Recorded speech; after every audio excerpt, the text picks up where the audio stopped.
Okay.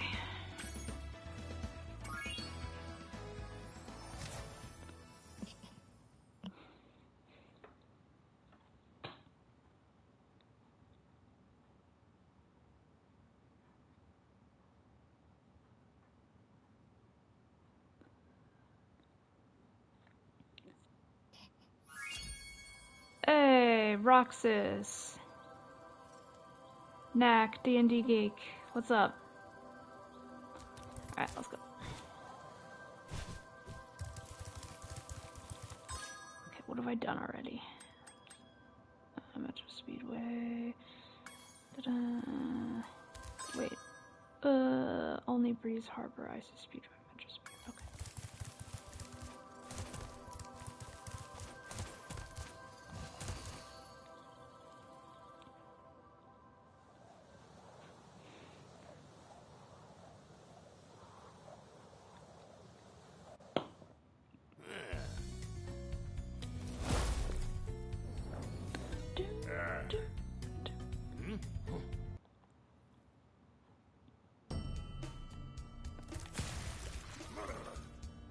Spyro! The Ice Wizards have imprisoned our leader,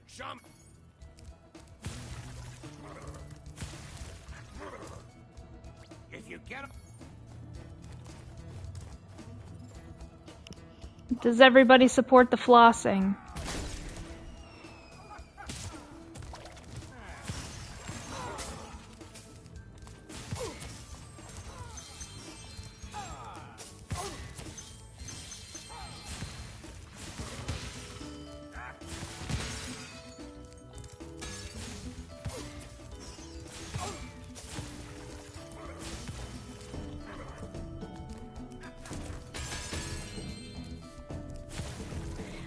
If you don't know what we're talking about, go watch, or go listen to, the latest Spyro cast I uploaded yesterday.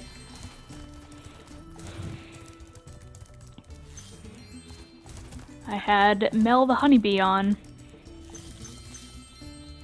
And she's the artist who did that cute picture of Miharu in the Spyro hoodie that you see on as the thumbnail on all these streams. Oh, asshole.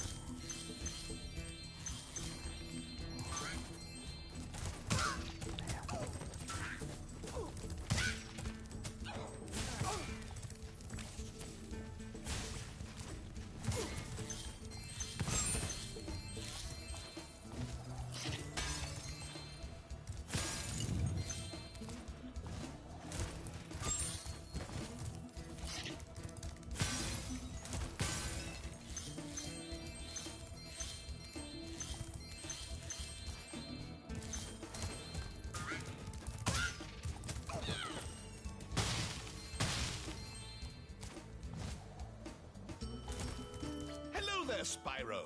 I could have... Thank you, Spyro. Now I can buy that condo in Hurricos I've been wanting for so long. Go ahead across the bridge.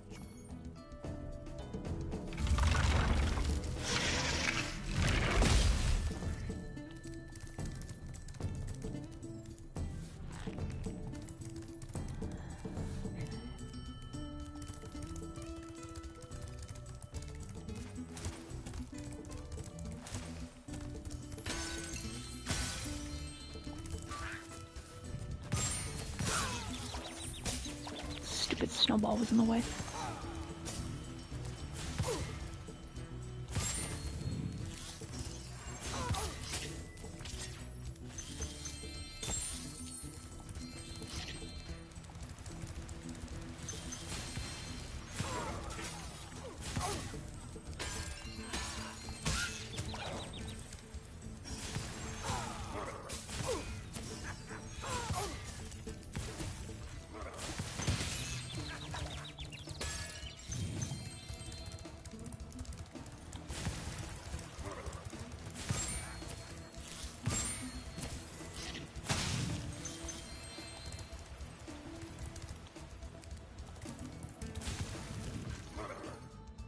Thanks, Spyro. Just hold tight for a second, and Look out below!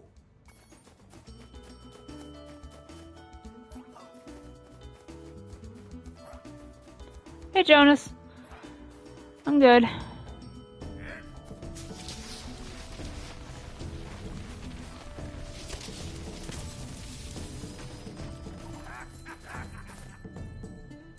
Oh, you'd think those guys could have got me out of here without rolling a two-ton.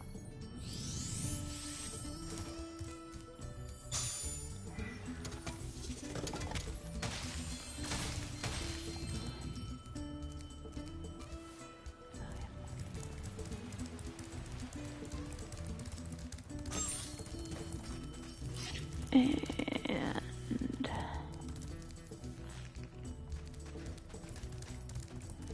there it is.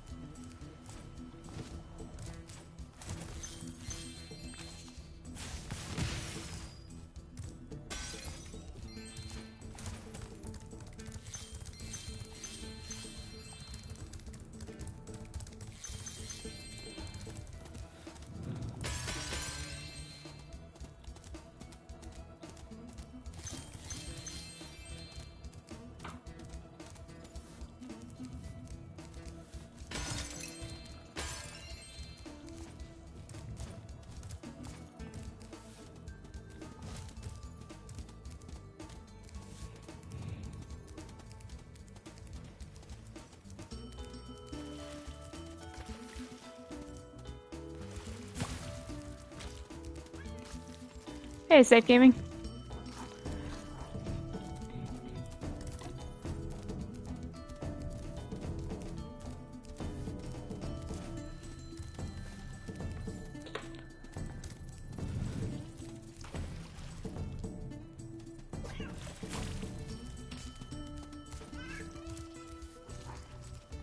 Jordan, what's up?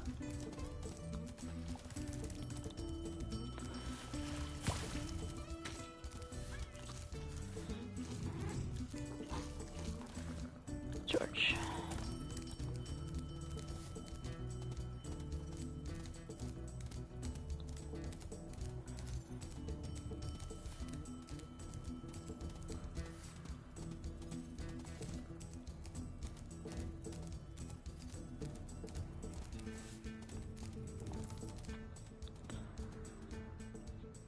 You found George. Hello. I'm so glad. Oh shit, he's here. Be sure to pay more attention to him from now Mark on. has entered the All I chat. have with me is Good. this I need you to read chat for me. while I was fishing. Okay, hello everyone.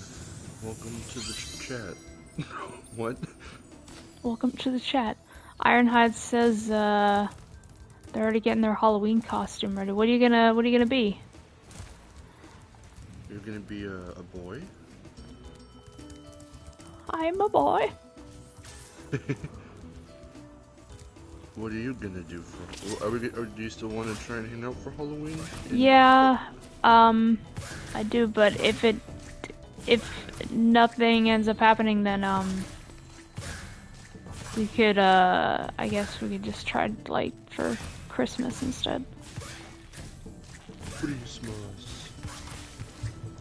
I would definitely like to try for Christmas.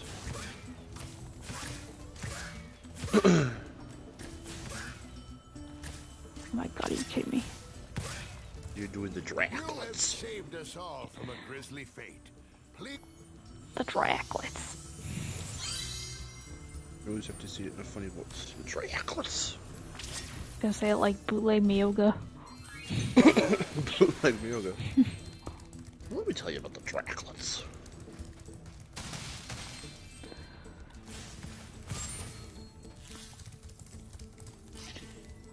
We haven't got our Halloween stuff out yet. My mom put out some like fall stuff, but nothing Halloween yet. Man, we might end up, because we haven't carved pumpkins in a few years now, but we might end up doing it this year. Not sure yet. And I'll probably just throw on my robe that I do every year, and then I don't know if I'm gonna go trick-or-treating, maybe. Should. If people are doing that this year. Well, yeah, I know. I don't know if anyone's doing it. If they don't, then I'll come to your house and be like, trick or treat. And then... Nobody ever comes here. I'll wear a shirt that says, this is my Halloween costume.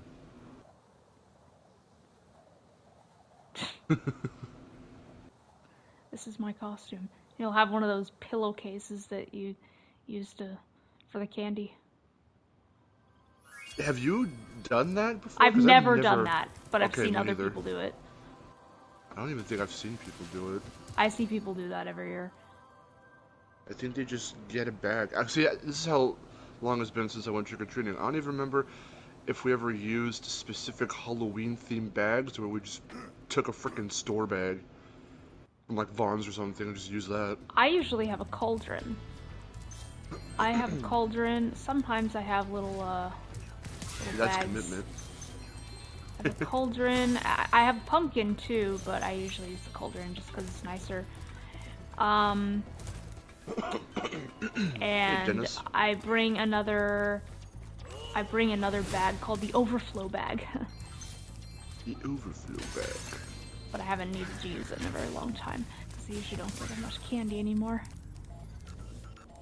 By the way, for anybody listening, hopefully I'm loud enough to where you can hear me. If it sounds like I just woke up, it's because I did. And I don't normally wake up this late, but I was up until 2 in the morning with my friend Chase playing Ocarina of Time. That's right, you were. And prior to that, we were recording stuff for vid games and all that, and then prior to that, I was gearing up for vid games, and then prior to that, I was working, and I woke up yesterday morning at 4 in the morning, so I was up for 22 hours. Oh my god. Straight. Spyro, our village. I went to bed from like 2 something to like, I don't know, like 30 minutes ago.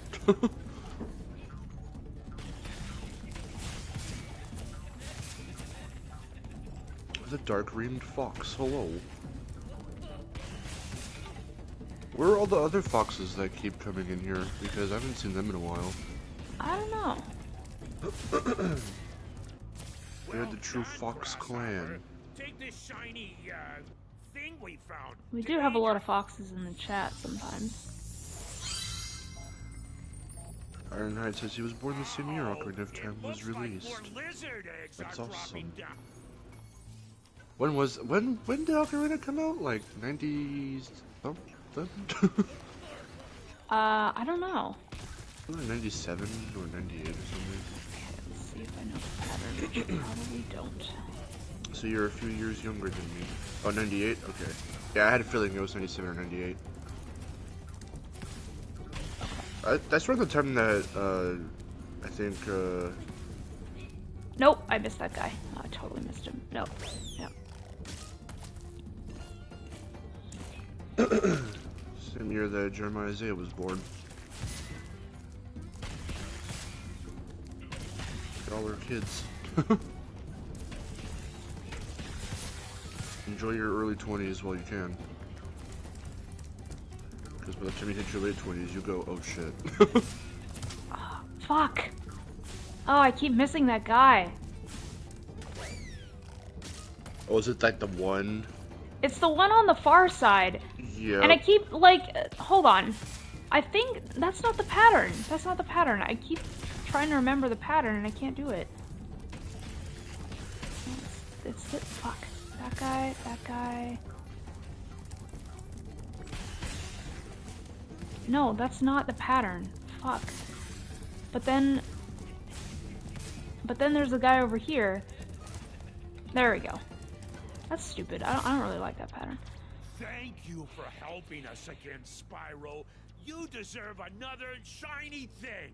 I was going to use it as a nightlight. I guess in that scenario, the super flame works.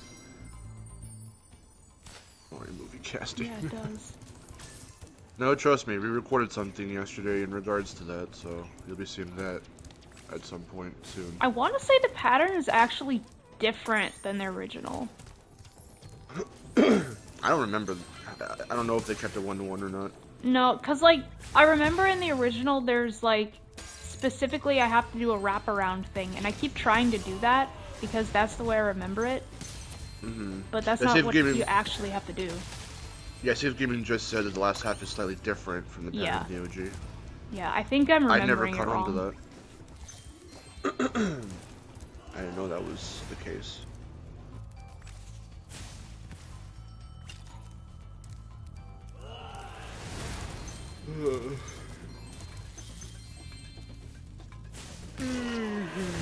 It's National Pancake Day. Have you had your pancakes yet?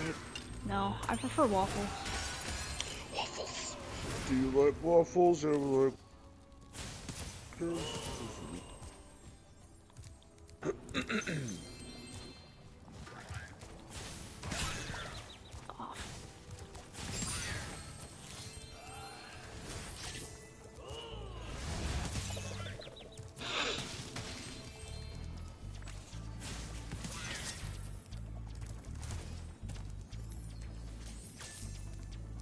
Where's the lizard? Oh, come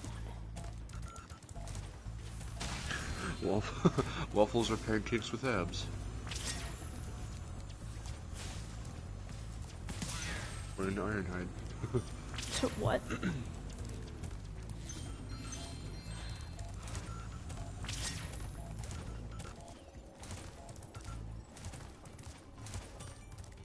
Well, hello! Hi, Mel. Mel! Hello! Is that Dan? Yeah, that was definitely Shovel Knight. Shovel Knight. Hello! Infinidagger!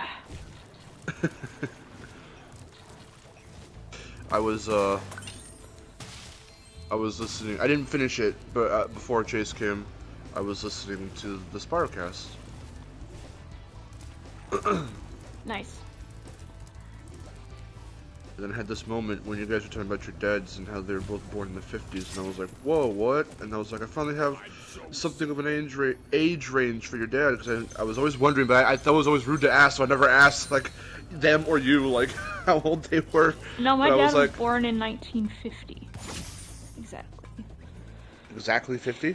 Yes, 1950 exactly. Oh, okay. And my mom was born in 55. Okay.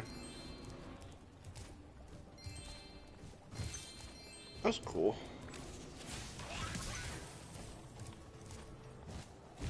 Cause I was like, huh, and I'm thinking back, and I'm like picturing them in my head. I'm like, they've been aging very well. Yeah. That's good. That's probably why I age so well. Yeah. Everyone thinks you're like 23 or something. That's good. I'm glad. This, like, if you never told me that you graduated in 2010, like, I would have never thought that you were just a little bit older than me. Yeah, you could have kept that farce up the whole time, and I would never have known. Thank you, Spyro. Now I can Jordan, $5. Please take Nobody will this ever as know. a token of my appreciation. Wait, who donated? With me a little while Jordan, ago. with $5. Jordan! Jordan's was one of awesome. my members. One of my members. Hi, Jordan. You're one of my members. Miharu was awesome, and I remember the Breeze Builders theme song.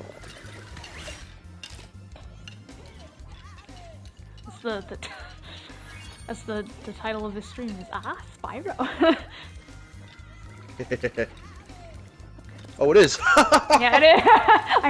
I had a title with that. Yeah, that's the flossing. No, that's what we're talking about. See, no, that part I hate. And I actually said that on the podcast. I was like, no. If I were on, I would have done that probably.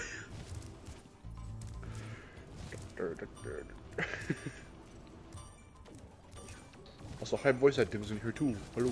Hype. Leon Angelo says, you got limited super flame. You can also just toggle it on or off, so. It's true, but I have to keep it on. I just feel like I play this game better when I have it on. Everything kind of goes by a little faster. It's almost like a speedrun, except it's not.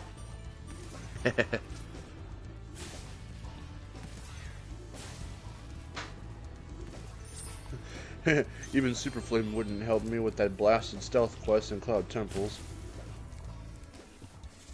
Have you ever bought and downloaded the original Spyro Trilogy on PSP or PSN? I never had a PSP, and there's no need for me to download it because I have my original copies. Yeah. And I play them on the PS2. Or I just play them on RetroArch. I play them on an emulator. Yeah. I remember there was a time where I didn't have a couple of the original Crash games or a couple of the original Spyro games on physical copies, so around the time when we were like actively like always on the PS3, I ended up downloading a couple of them. So I do have some digital copies of the OG Crash and Spyros on my mom's PS3. My PS3 isn't hooked up anymore because it sucks. I mean, there are still PS3 games that I have that I want to play. Like I've been jonesing to play some more Portal 2. I miss that game. I fucking wish that Valve would have just ported over and like touched up like Portals 1 and 2 in their own bundle for like the PS4. I super wish they did that. Yeah. Because we need more ways to play Portal besides like. I mean, it's not like there aren't great PS3 games that like I really, really wish I could play. Like, I want to play Crack in Time again so badly. I love that game. I love that game so much, and I wish I could stream it, but I can't because I don't have recording equipment, so I can't play PS3 games. I really don't want to hook up my PS3 right now because it would take too much, and I can't play PS2 games and anything from a generation higher. I can't stream like from an emulator because they don't run very well. Like the highest generation games I could probably play on my emulator is GameCube.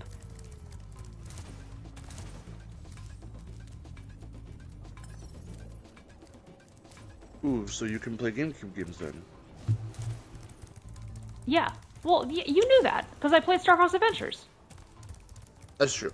I should recommend you some GameCube games. I just gotta think of something you'd like. You should play Mario Sunshine. I don't want to.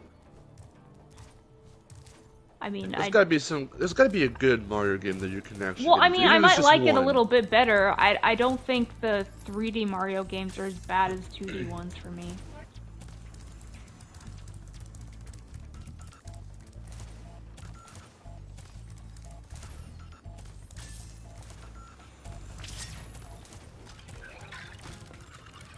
People have suggested I play Mario 64.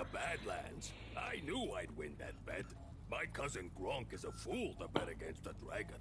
Take this talisman for helping me out.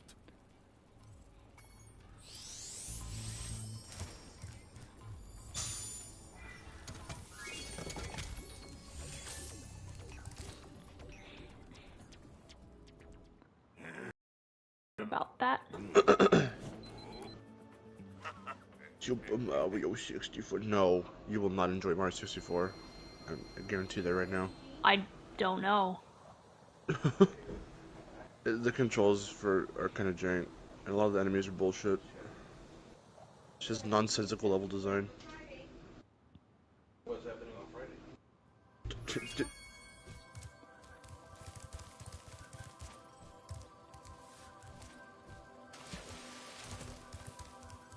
Okay.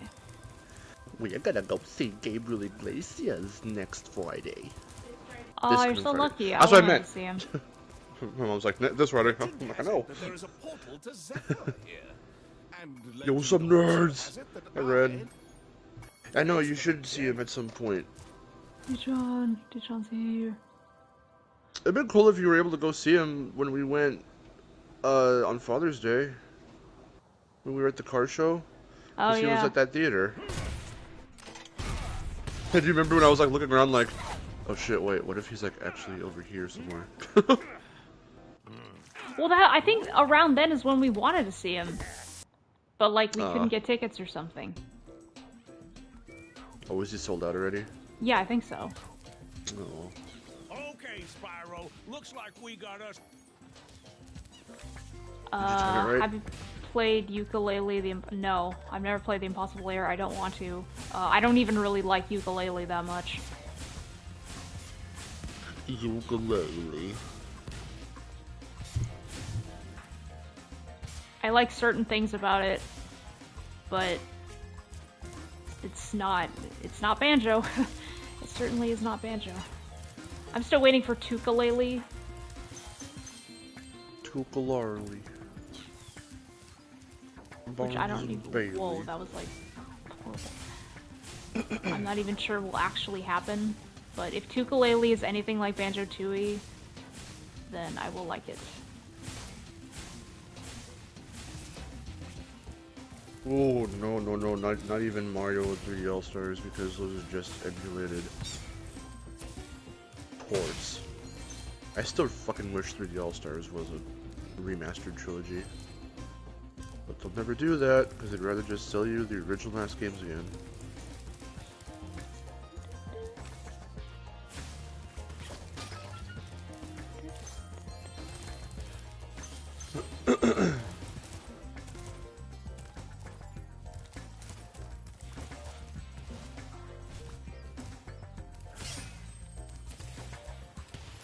No, don't get me wrong. I love Mario.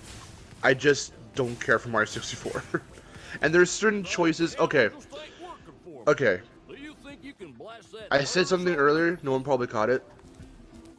When someone, I think it was Ironhide earlier in the chat, talked about, or mentioned rather, the Mario movie casting.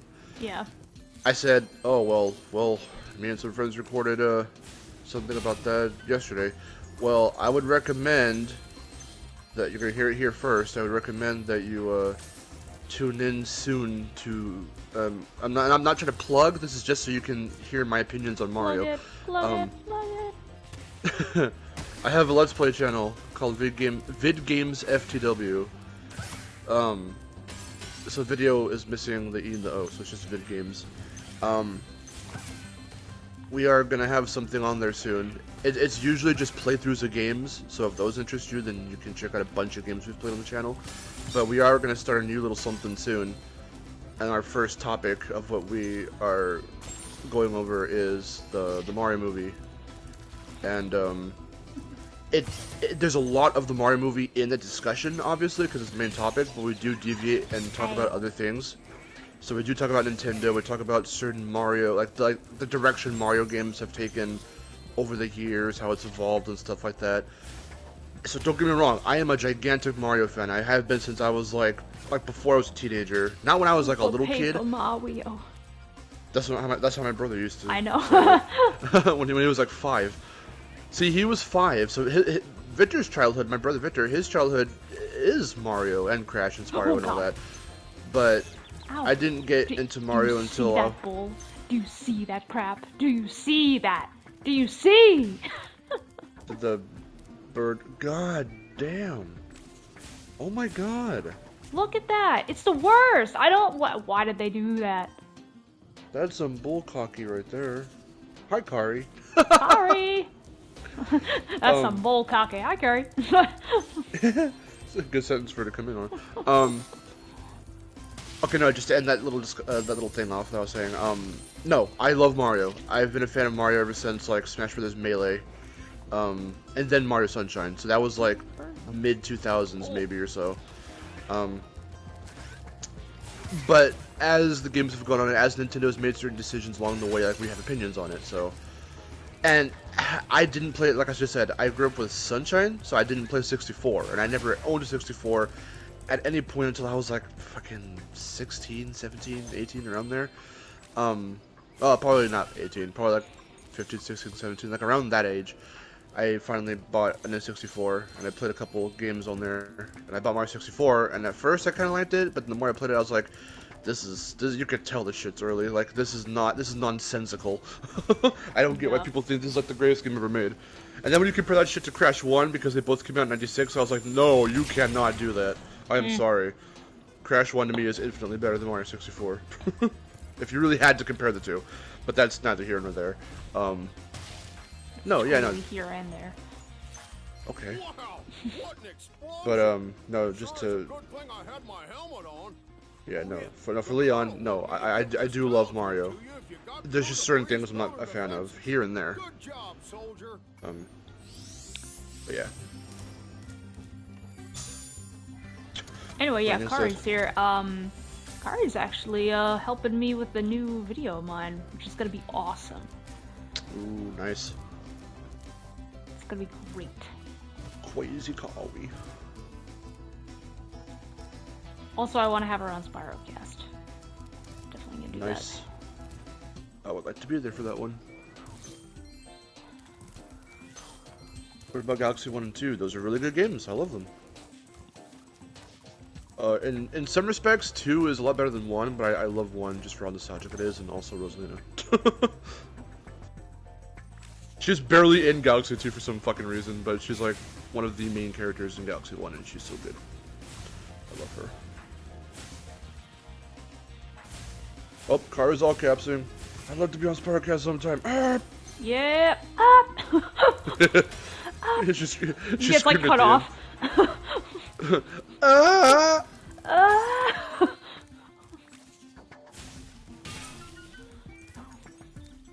Lightning says Miharu should play Smash Brothers and then compare it to shitty PlayStation All-Stars. I don't think PlayStation All-Stars is shitty. It's not as fun as Smash, but like, I didn't think it was bad. I don't think it's bad either. It's just a little frustrating to like get a hold of because it's not like Smash Brothers in the mechanics of it. Stylistically, it looks almost the exact same, but it's just the mechanic of having to build up your supers and then use that to kill your opponents or defeat them or whatever. Yeah, that's kind of like fighters. That's true.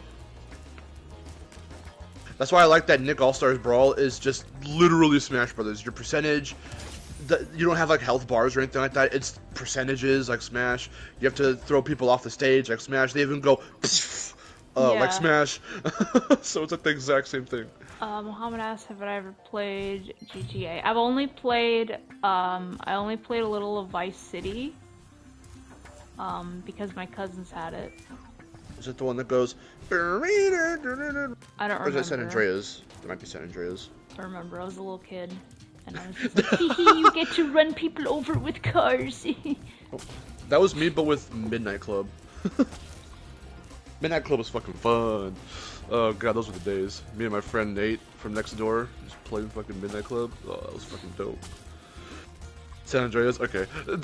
I was reminded of this Try Not to Laugh video where, like, it's a kid, he's on Pornhub, so you hear the little Pornhub theme, and then, like, the parent walks in, and, like, without missing a beat, like, the Pornhub theme turns into the San Andreas theme, and that's how he, like, covers for it, and it's really funny.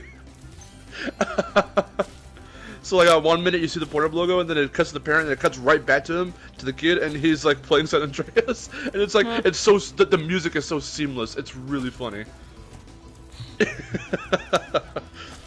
Oh god, I do not want to play Balan Wonderworld. Ugh, from what I've seen and heard, oh do god. not. I couldn't even stream that shit right because every time I tried, and so far this day, it's only been Balan Wonderworld. I tried to stream it, and it would just cut us off. It would and crash. I thought it was an internet problem, and it wasn't, because it kept doing it to Balan Wonderworld, and I'm like, alright, well, something about Balan is not wanting us to stream. And it's just not a very fun game. It's very weird, and I don't know. From what I've seen, I really don't like the way it controls. No, oh god, no. The like, controls I are hate weird. Just the way that your character runs. I'm like, what the fuck is that? I mean, because the controls themselves, how they feel. I like the character designs. That's about it. Yeah, I would say that was what impressed me. I was like, okay, this is just fucking Knights with like a little bit of Sonic inspiration. But the way the controls actually like feel are not that bad, but like just having to like the button layout and the mapping and all that crap, like it's a nightmare. And from what I heard, because I think Hari played a little of it, what she said was that like you have equipment, but you don't get to keep the equipment because if you die, you lose it. Oh jeez. I'm like, that's dumb. I can't remember if that's the case, but I would not. I'd believe that. Oh yeah, Jordan donated another $5. Jordan! I really love the way the cows sound. Jordan, you and Roxas are like... Why do you do it? Why? You're spoiling my girl more than I do. This is not a competition. Stop. Yeah, it. I know you're making Mark jealous. Like I said, I could walk to your house. Walk to your house. I can walk into your house and give you like $100. Why don't you just give me $100 right now? I'll probably try.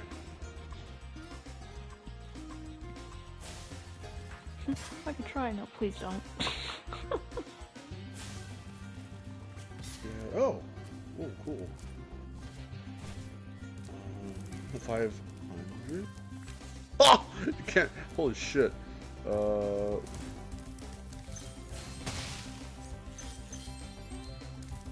I even have $100 on my? I still have my stimulus card, which is one of the second one they gave out, which is hilarious. I wonder if I can use that right now. I still don't know who that anonymous gifter was who gifted me 10 subs on Twitch. I was like, what the hell? Oh dang. All for playing Mario badly. Does that not incentivize you to keep doing it? I mean, I might play a little bit more.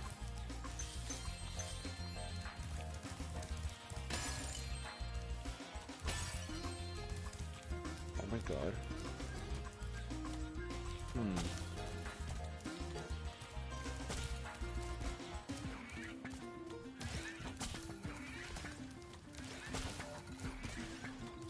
Okay,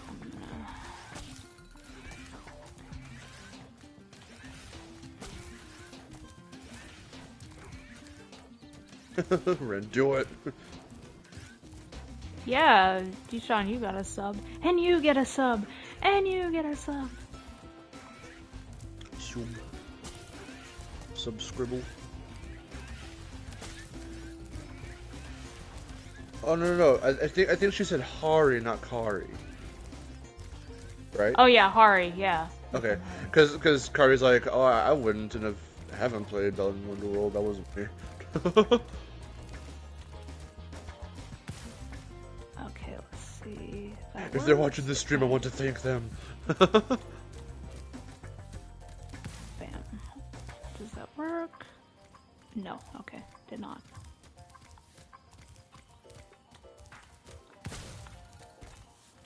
There we go.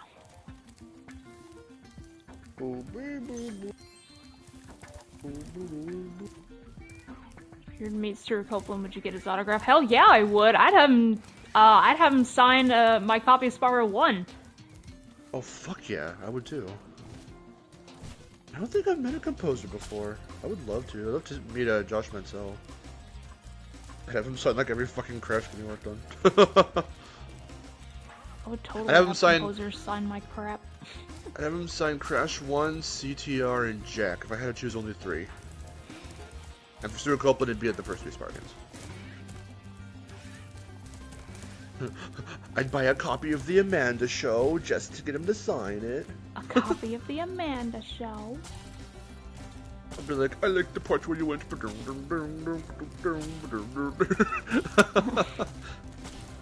I liked the parts where it sounded like Spyro music.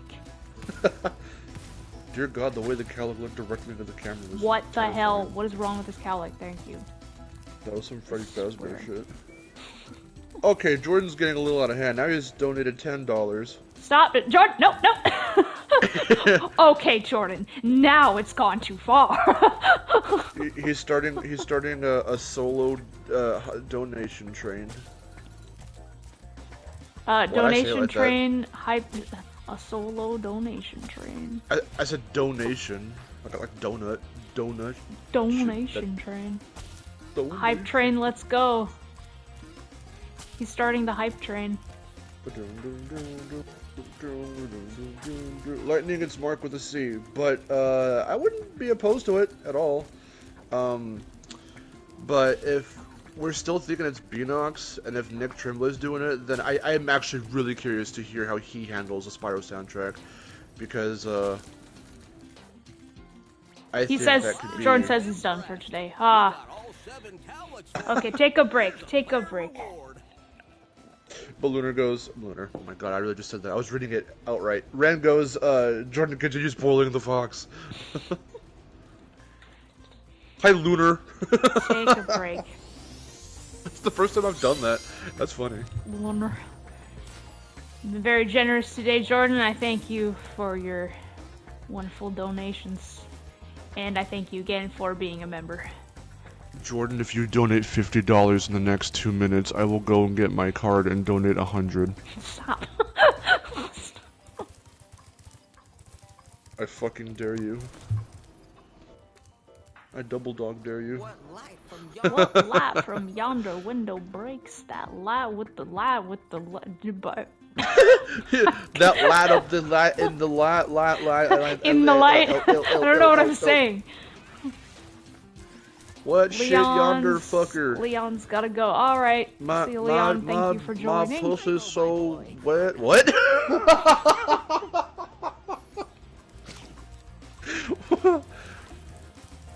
I don't have the money. I would if I had it. No, it's fine. I was messing with you.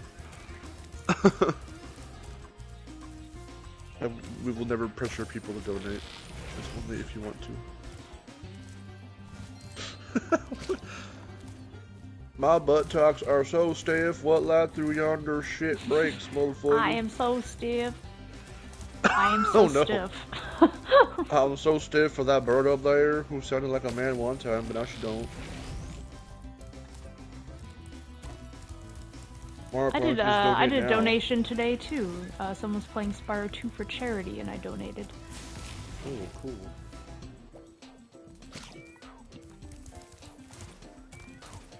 A copy of Good Burger. Did he also do the music for Good Burger? Did he? I guess so.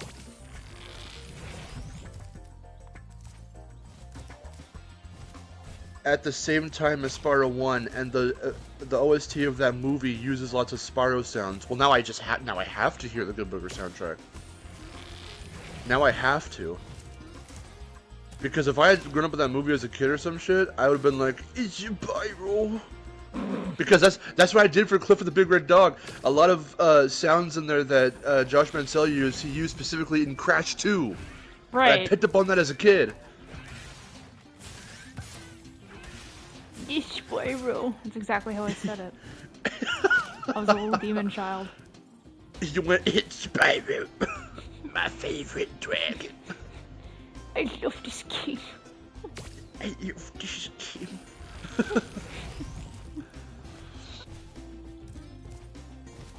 Oh my god.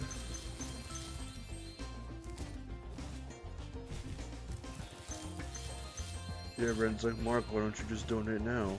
Listen, Well done, my I can donate whenever. I'm choosing. Nobody's gotta donate nothing.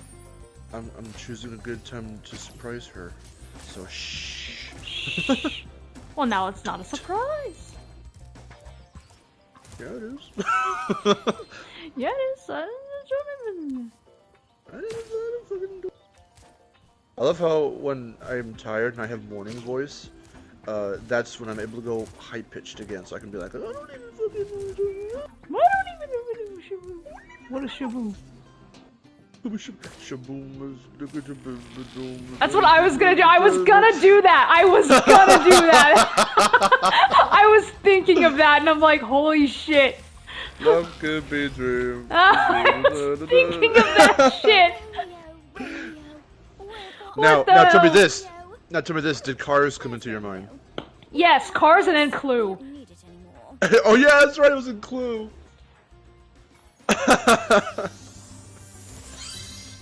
Lucaro's gonna send me something in a minute. I hope it's a thing of the thing. A song from the movie. Kari, send him, like, all the weird... some weird Spyro merch that you...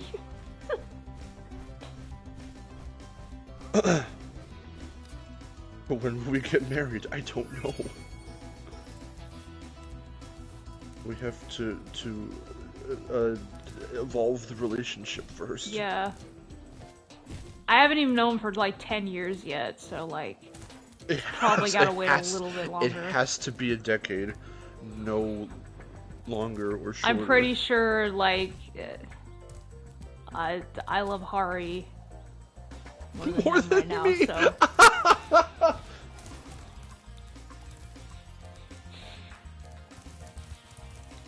Why don't you just marry Hari then? I don't know. Maybe I will.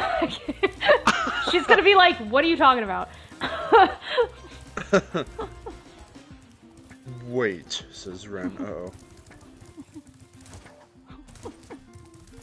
Let me check Twitter real quick.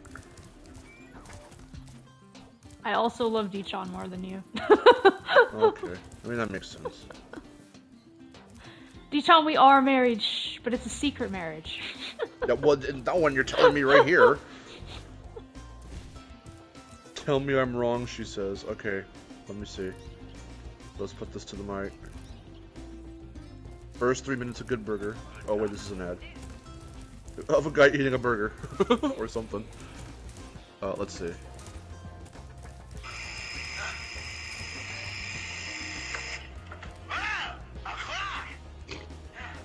Yeah man, that is a clock. Good job.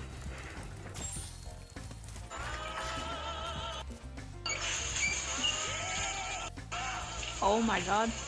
Well, that right there is not That's Idle chanting Springs! From, yeah.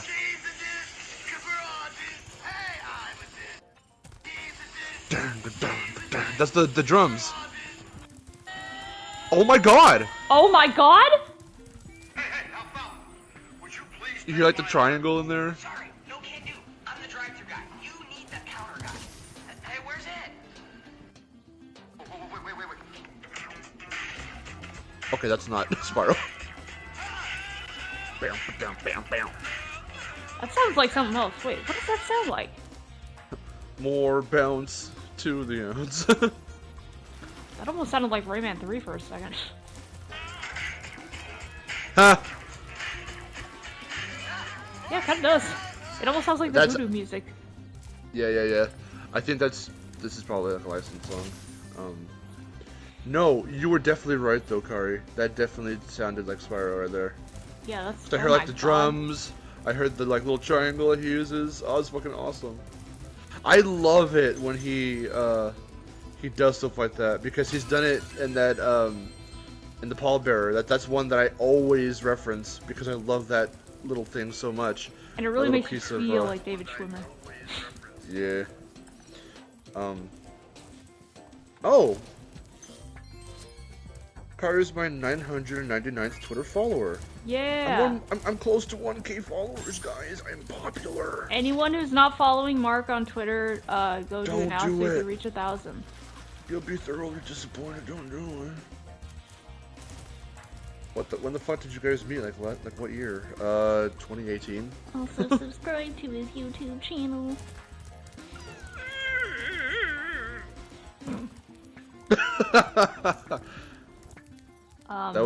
When did we meet? Yeah, it was 2018 because we met due to Spyro Reignited. Due to. That's okay, Jordan. Stay off Twitter. Go to 1 minute and 11 seconds in the video. I swear, just trust me. Okay, hold on. Now I'm curious. She's spicing it up for us here. I did that cut perfectly. You did? Alright, here we go. 1:11. Ready? Oh yeah, the ding! Oh my god! Oh my god! Wait, one more time. I'll shut up. Here, ready? Let me... here. So he says the famous line, but after that, just listen to the music. The good burger, can I take your order? Oh! Please, Yes. That is like Stonehill, literally. Oh my god. Oh, it's so Here, I'm good. gonna go. Here, I'm gonna go a little bit back again to like 1:03. Let's just see if we can hear the music real quick. Oh, Laura, I didn't want you to take me to the... Whoa, whoa, whoa, whoa, whoa, what? Oh god. Oh.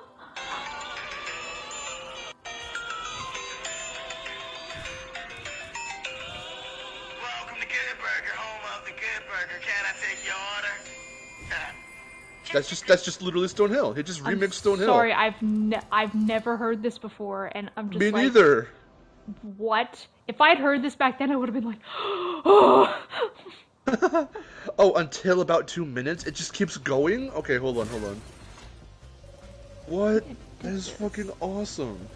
But like in the Pallbearer, which does star David Schwimmer, there's a track called Bill is Dead.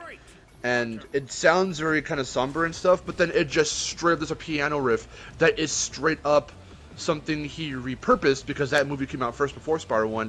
He repurposed into Lofty Castle. Yeah. It's the ding, ding, ding, ding, ding, like that little bit. That started in the Pallbearer. And he just ripped that and put it in Spyro. I love when composers do that shit. What Spyro level is this? No, all of that just played during that was the title sequence, mind you. This is the very beginning of Good Burger. So that was just straight up Stonehill. Those were the exact instruments, and then they just ripped like the chorus from the chorus. I want to say that chorus was in Idle Springs, yeah. Okay, hold on. I didn't know that was a soundbite. I need to pay attention to this. You do that, and I'll hopefully not get your stream copyright struck with Good Burger sounds. Good Burger. Good Red Burger. Red Burger. Any of y'all tried that black squid ink burger that I think, who was it, Burger King did? Or who did that? For Halloween a couple years back, like in 2015 or 16? Hey OBD. What's up?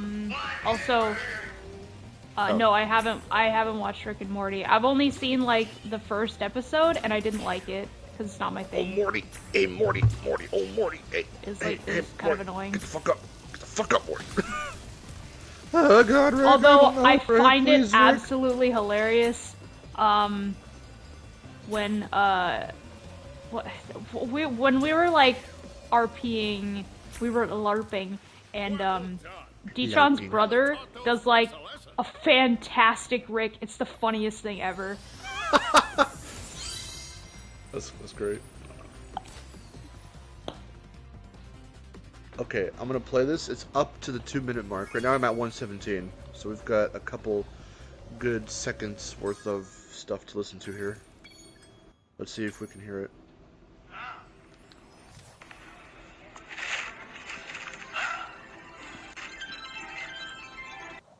Oh my God.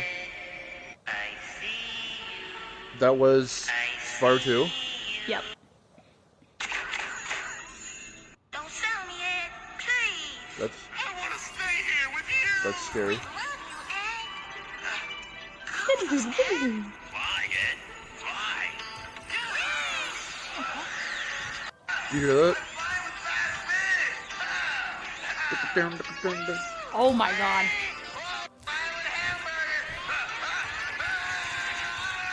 What the hell? What the fuck is this movie?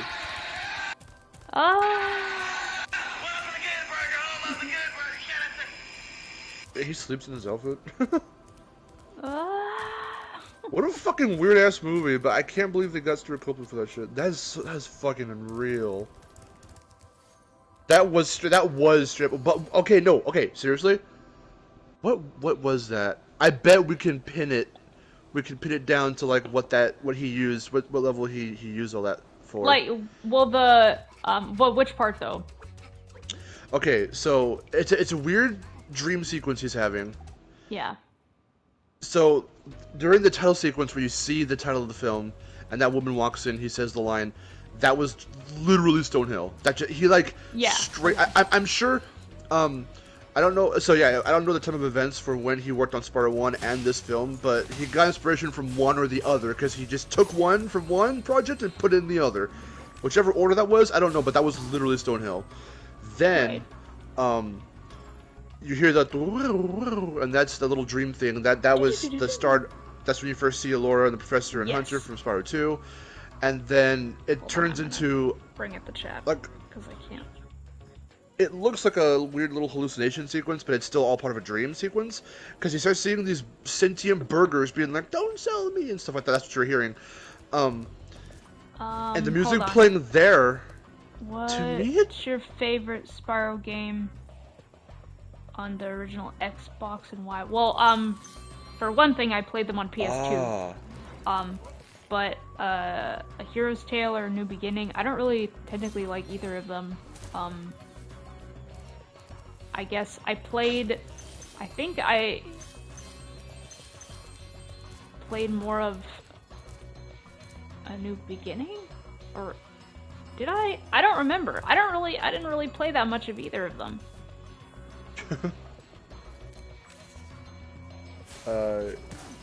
Kari says Good Burger was 1997, while Spyro 1 was 98.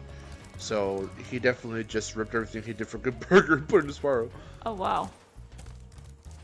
At the same time, though, yeah. So if Good Burger released in '97, he had to have worked on that first. I don't know if they pitched Spyro to him in '97, because I don't remember when the time was that they got the idea for Spyro, and then started to actually make the game. So maybe he did like literally do all that for Good Burger first, and then just repurposed it for Spyro. But in that dream sequence where the burgers are talking to him, I feel like that sounded like either a little bit of Dr. Shemp or probably Nasty's Loot. Oh god, what the hell is wrong with this guy? He keeps chasing after me. I'll have to hear it again. Oh my god. He's hopping mad. Destroy his anus. That's amazing though. I'm so glad you shared that with us. That was awesome. The monkeys have escaped from the album. So, with this said, how long till you can get Stuart Copeland on Spyrocast? How long till I can... That would be awesome. I would love that.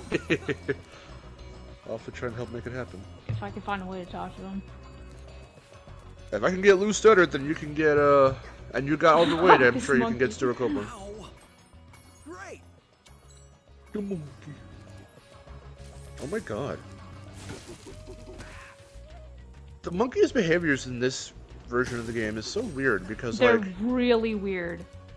But at the same time, whenever I do this challenge, like Hunter never gets hit because they never really try to throw stuff at him.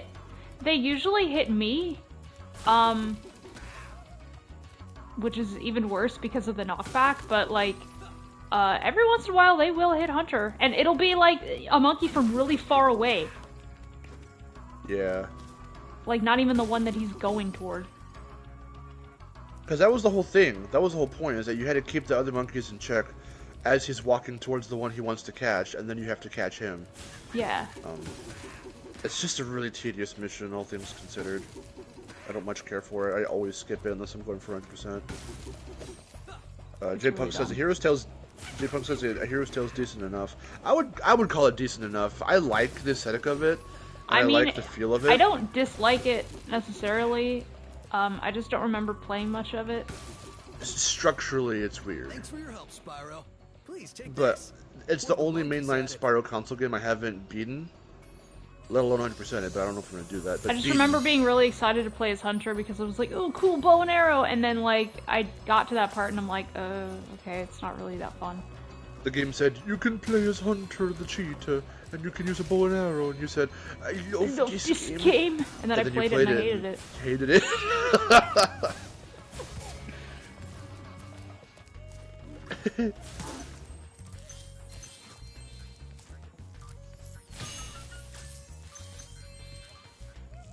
Nick, hello.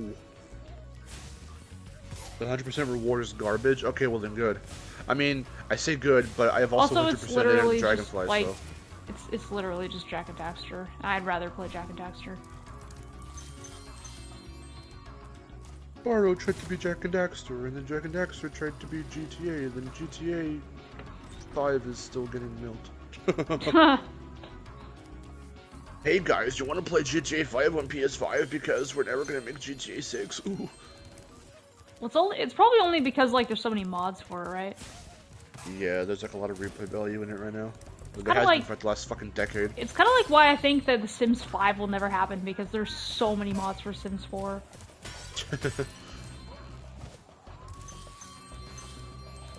Which, by the way, I just got a new mod today. A new mood. What's the new mood? It's like a memory system that The Sims 2 had. Oh. I wanted to get the photo memory system, where you could like take photos and like hang them up and then like reminisce on like memories. But I was like, oh, that's cool. And then, but it's like a Patreon thing. For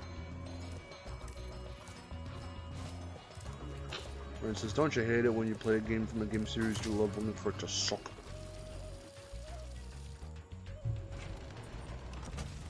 Yeah, I'm sure that's happened to me before. It's happened to me so many times.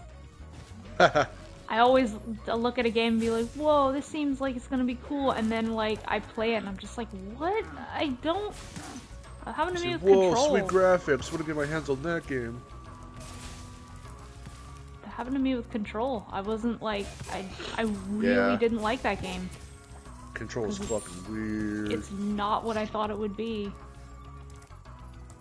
Because I was like, whoa, cool telekinetic powers. And then it's really not what it is at all. And the combat sucks ass.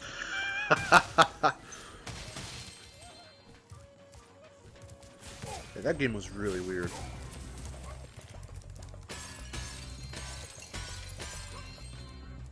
You could tell it was trying to do like all this crazy visual shit, and that was what its main appeal was. But how you kept describing, like as I was watching you, but the way you were describing how everything felt to control and do, no pun intended. Like I was like, oof. Which sucks because I follow one of the developers on it who's like super passionate about it, and it's like, well, it's awesome.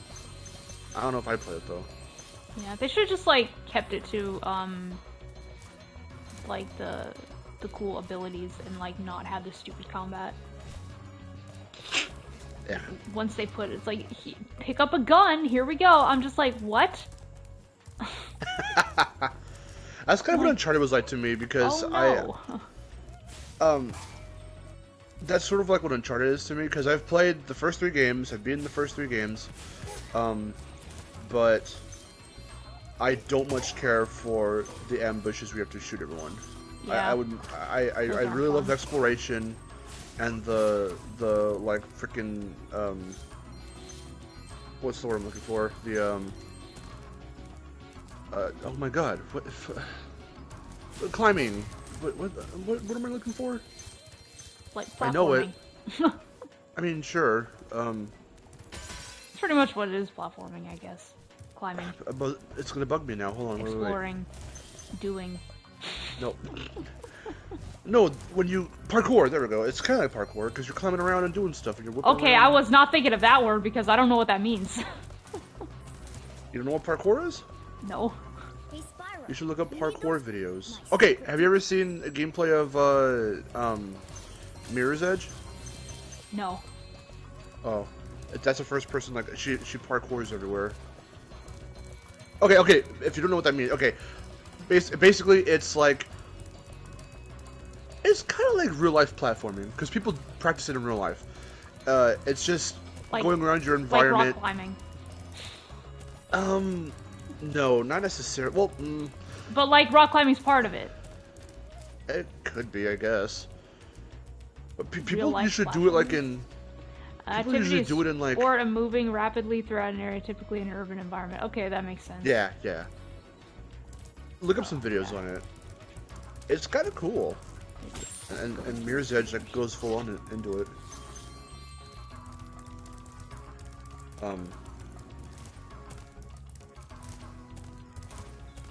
But yeah, the exploring and stuff is what I love about Uncharted. And some of the puzzles are okay, I guess. There you go. But I'm more so into the exploration and finding things than having to solve puzzles or shoot dudes. You want that flag? But it all flows together nicely enough, so I don't really mind it. You want the flag, a dragon? Oh, Fucking Bob. Who's Bob? who's Bob? Parkour. Yep. Hardcore. Free range running. Okay, that's a good explanation. Free range running. I just think of free range chicken. I just think of that bit from Bill Engvall. What do you mean free range chicken? And then he just launches into this discussion of like, do you ever see like a bunch of chickens on the side of the road? Free range chicken. I forget how the bit goes exactly, but that's like what he gets at. He goes, one of them squats, and then you have a free range egg.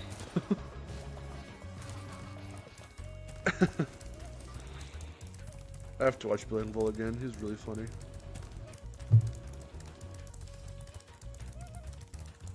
You've never played Uncharted. You should. Uncharted's really good. It's very fun. But again, like the parts that I don't like about it are like the shooting parts. Yeah. And some of the puzzles can get like pretty annoying, but once you know how to do them, they're fine. Like I still hate that shadow puzzle. That shadow puzzle. I hate that one because like even though I'm just like, yeah, I know how to do this, I never actually know how to do it. Yeah, or more so where to put the light. Yeah, I keep forgetting where to actually put the light.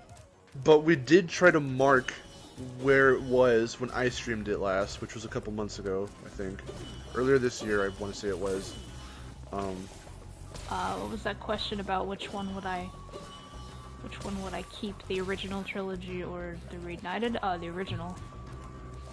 The original. By far.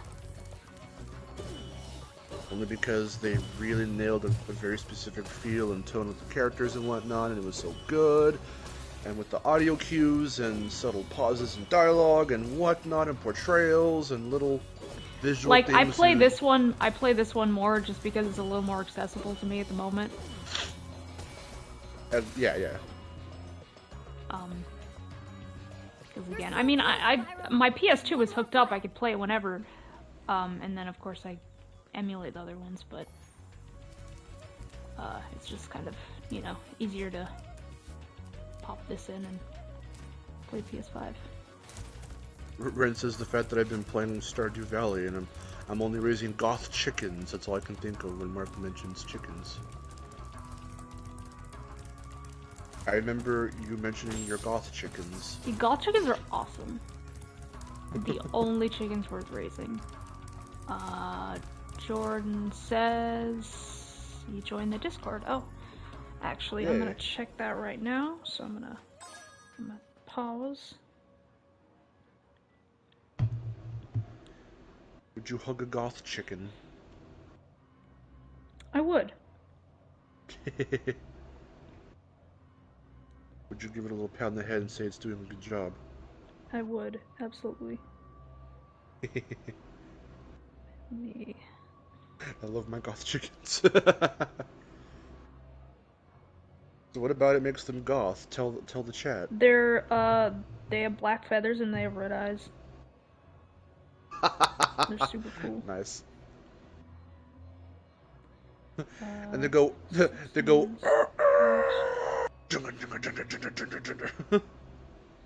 Remember Zero Royal.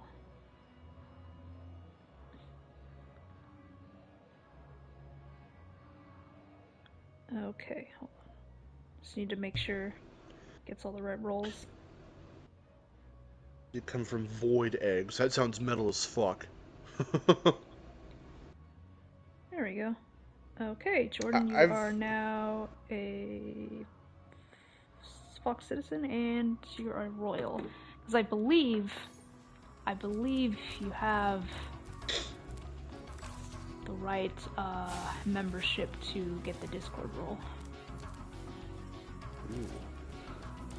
You won't take my last flag so easily, purple beast. Lightning was talking about Camp, which I've seen. I haven't watched the last season that came out for it, which was like I think 4 or 5 or something. I don't think I watched, but I watched a good chunk of it when it was releasing on YouTube. It's a show from Rooster Teeth.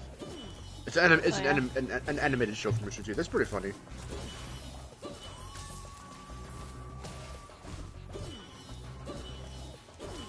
The game mentions how the eggs feel warm. Oh my They god. feel so warm. As I hold the egg in my tiny hand. Tiny hand. In your cupped hands. In my noble hand. Here, son, in my noble hands. Be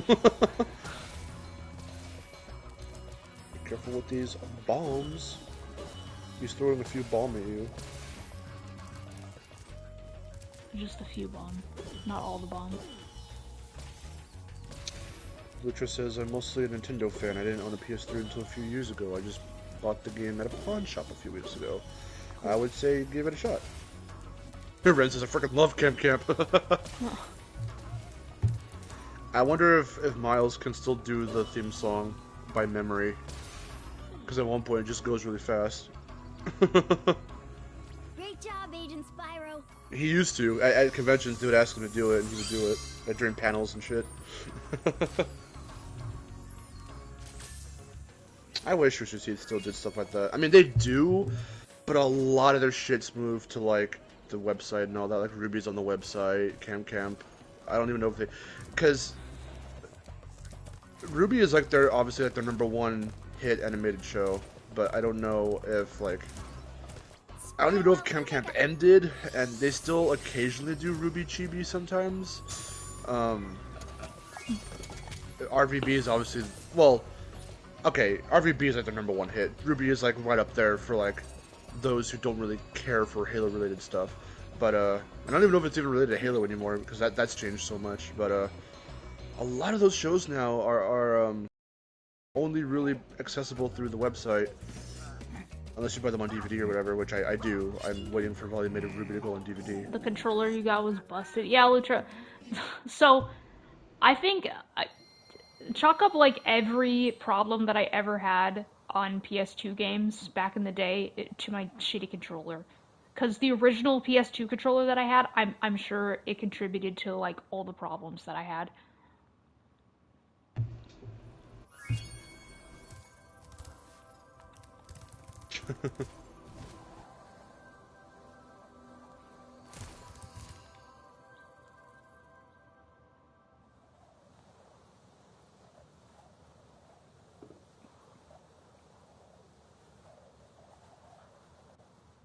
I like the way Lightning worded this. He says, Mark, your girlfriend Miharu should give Camp a fat fucking chance. Well, I don't know what that is, Aaron? but... It's a camp counselor and all the kids, and they're all sarcastic and shit. Well, not all sarcastic. I think the show itself you can just watch and it's funny, but if you're a Rooster Teeth fan, then there's a part of it that somewhat, very subtly hinges on you knowing who the voice actors are because they're all Rooster Teeth members. Okay. So like Michael Jones is like the main kid, and he's like sarcastic as fuck because like Michael is sarcastic as fuck in real life. Okay. And like Miles plays who's John in Ruby plays the main camp counselor. I forget his name, but he's always upbeat and happy and shit. He never swears and all that. It's a funny show. Maybe you should watch the first episode or something. You can find it like on YouTube, I think, still. Screw the Alchemist Mission. Yeah. Well, when you don't have Super Flame. The Young Alchemist. The Young Alchemist. When you don't Benjamin... have Super Flame, it's like pretty bad. I mean, I think I do kind of well. Oh my god, the thing is eating me. I do kind of well on it now because I think I know the pattern, but it was definitely one of the worst when I was a kid. Benjamin Button ass, Agent ass, fucking. Alchemist. Yeah, David, that's his name. That's right. That's right. Max Rabbit. Hello. Hello, Max. OBD said, I like how the font commented on Spyro's cuteness. I like the way she says Dragon Boy. Dragon Boy. I love them in this. Well, hello there, Mr. Dragon. Stop. It's too good. Stop. I love when you do accents. It's so good. Not that good at that one yet. I don't care. Practice it though, because my FCs has Scottish accent, so I have to practice it. You have to continue. You have to do tally. Different accent, but whatever. Tallies is easy to do because it's just an accent. That is true.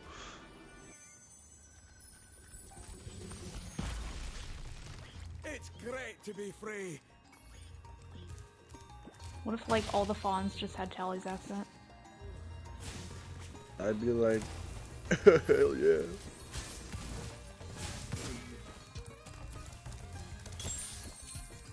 Mystic Mike, hello. I haven't played this game in so long. Play it again. Oh, thank goodness you broke that door down for me. I thought I'd be stuck in here forever. I found this fancy orb in here. Please take it. Oh god. I'm sorry. I love those voices, and I always will. Those are the definitive fawn voices for me. They're okay. They're really silly. Once this change happened, I was like, this is the definitive fawn for me now. No, it can't be. Freaking Valley Girl voices are the best.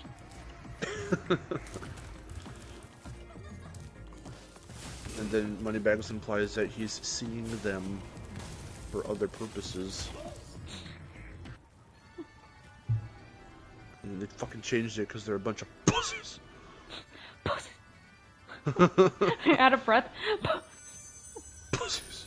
Puh, puh. Now that you have rescued all the satyrs in Fracture Hills. Rand Valley Girl accents are so cute. They're pretty cute.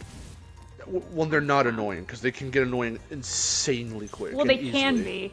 But for the fawns, it was always funny. If it's a character that's got that accent, they'd have to be endearing for the accent to work.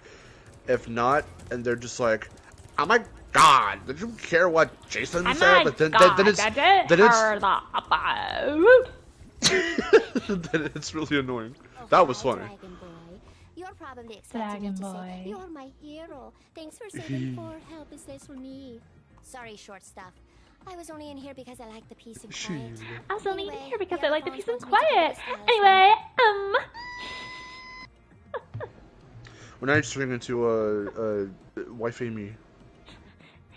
Anyway, oh my god. That's wife Amy. Anyway, the other phones wanted me to give you this talisman.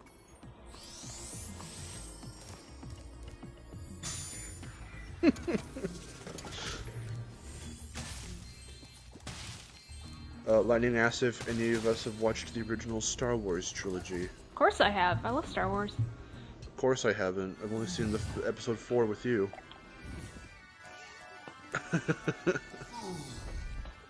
I like episodes 3 and 5 the best.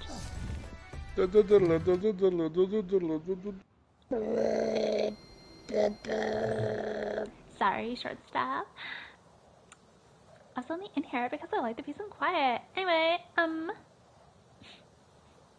it's that like that just sells it.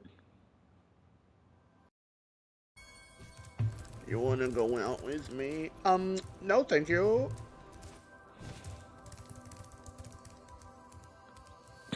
Okay. Let's let that marinate for a minute. No thank you.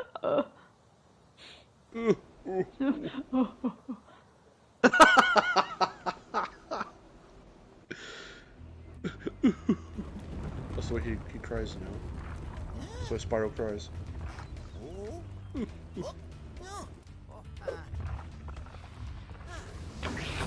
Spyro Orange is garbage. No, it isn't. Watch 5 and 6. Yeah, at some point. I never really. Watch that. What I want to watch of Star Wars is Star Wars Visions. I haven't watched that yet. I haven't had the time to.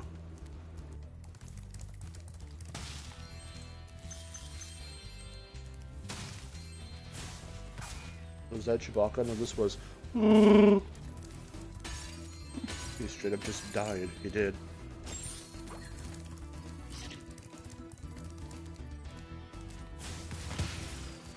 That's what everyone always says. OG Star Wars from the late 70s, early 80s will always be the best. They're pretty good. Well, if I watch all 9 movies, then I'll let you know what I fucking think about them. You better not moan and groan if I'm like, oh, actually, the I usually sequels are just pretty watch good. like I don't fucking know. the main movies and stuff. That's what I like the most out of Star Wars. I watched like a little bit of the original Clone Wars. I think I saw the Clone Wars movie as well, which was alright. The original Clone Wars, I've seen a few episodes of that, it's pretty good. But like, I don't know, the Star Wars spin-off stuff is like I'm not really into it that much. I do really like Rogue One. Rogue One was really good.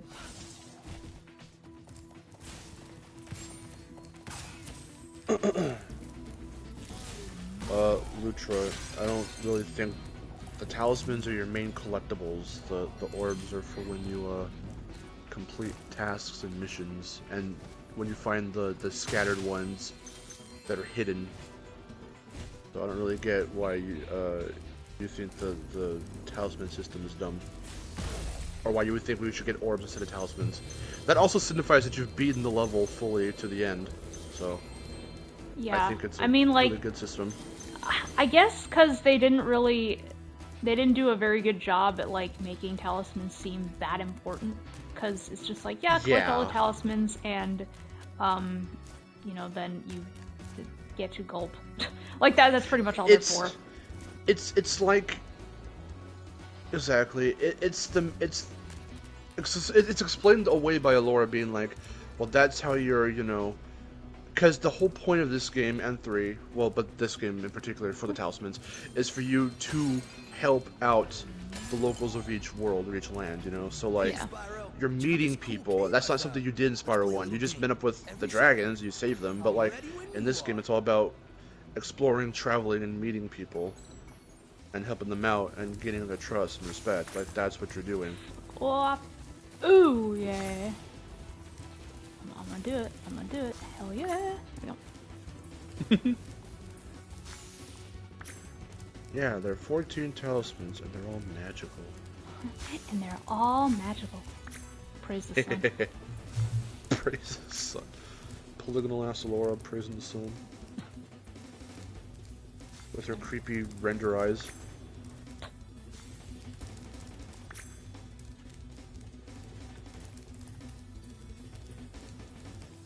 I feel like we should have a certain amount of orbs to get to Crush and Gulp. That would just make it more tedious. I don't like that. Even if you have the freedom to do whatever missions you want, to get whatever orbs you want, it's still going to be really tedious to just watch a number rise up for that shit. I would much rather you explore. It's incentive to explore each world. Because otherwise, it's like Spyro 1. Spyro 1, the cool thing about it is if you're speedrunning it, then you can just literally skip whole worlds and stuff. Because as long as you just hit those requirements that each balloonist asks of you to go to the next world, then you're fine. But then that makes exploring all the worlds and levels and doing it casually not very fun. Because, like, you're literally skipping huge amounts of game. It'd be the same thing here. Oh, you asshole. Get that son of a bitch. Fuck you, you asshole. But like with this hypothetical scenario for Spyro 2, fuck off! Like, you would Oh my god, he's like really beating me actually. Usually this is easier. Do you need me to shut up so you can focus? Oh, fuck off, Hunter! He's the fucking worst! Oh my god! The camera, if it will please move around.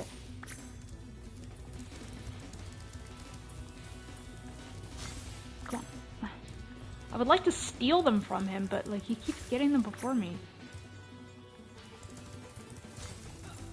I'm not gonna make this one.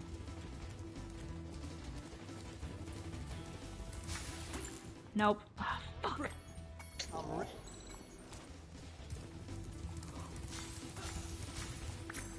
Darn it.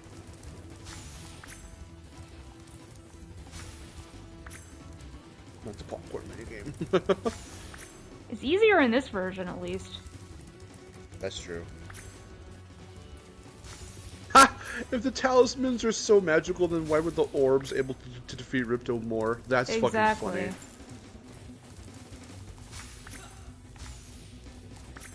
Whoa, camera, can you not do that, please? There you go. Mr. Night Master says, in popular opinion, I actually enjoyed the Crystal Popcorn minigame. I actually didn't know it was so hated until I watched top 10s of people's least favorite challenges in Spyro 2. Fuck off. It gets kind of annoying. After I played Banjo-Kazooie for the first time, and I played the Mr. Vile minigame, I was like, this is what Spyro 2's popcorn minigame should have been. You should have been able to see the whole arena at once. A fixed camera for the most part. It's not like actually fixed, but like it's backed up enough to where you can see the whole arena. And then it's just a matter of like getting there before Mr. Vile and keeping track of which ones you're supposed to eat. But here, you have to swivel the camera, and like how she was just talking about, like, fuck the camera, like, that's exactly why, too. The camera just randomly zoomed in and I couldn't see anything. Like, what the hell is that? But also having to swivel and stuff and do and figure out where Hunter is and do all that nonsense, like, it can get kind of tedious. Well, again, it's easier... This one, it's easier to whip the camera around to be able to see everything. I don't know, like, the original, you can't really do it as fast.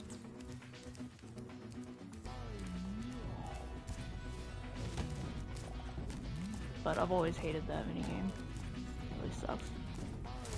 I mean, yeah, Lucha, just, it comes down to, well, Power Star, I mean, that's the thing, like, with Mario 64, that was just your main collectible, like, nothing else necessarily mattered. Like, the coins you don't use for anything, you only have two real, like, collectibles. Like, you have your 1-up mushrooms, those are tertiary, I suppose, and then you have, like the blue coins or red coins, whatever the fuck. But, like, the fact they only made one, and they kept that up for a while, even Galaxy, just the one power-up was all you needed. At least coins and Starbits had a purpose, because you could use Starbits to attack enemies, and you use them to pay hungry Lumas and stuff.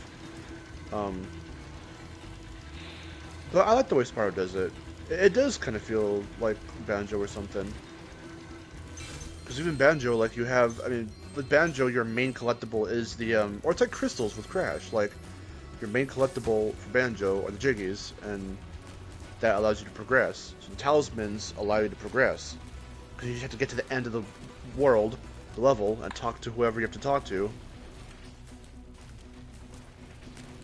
It probably just feels because, like, you have to work for it in Banjo, and for Crash, like, they just litter the crystals wherever, so you can't miss it. For Spyro, it's just merely getting to the end of the level. And most levels aren't really that long. I'm actually curious to know, of the original trilogy, what the longest Spyro level is, or the biggest, you know? The longest? I mean, I could probably try to calculate it. Things were getting a little too hot around here. Because a lot of them aren't that long or big. And then some, like the early ones, are like stupidly short, so you know. Like, I could probably try to calculate which one takes the longest time to complete. I don't know if you want to count ones that have backtracking. Probably not. I think just getting from the beginning of the level where you first start to the end of the level, to the end portal.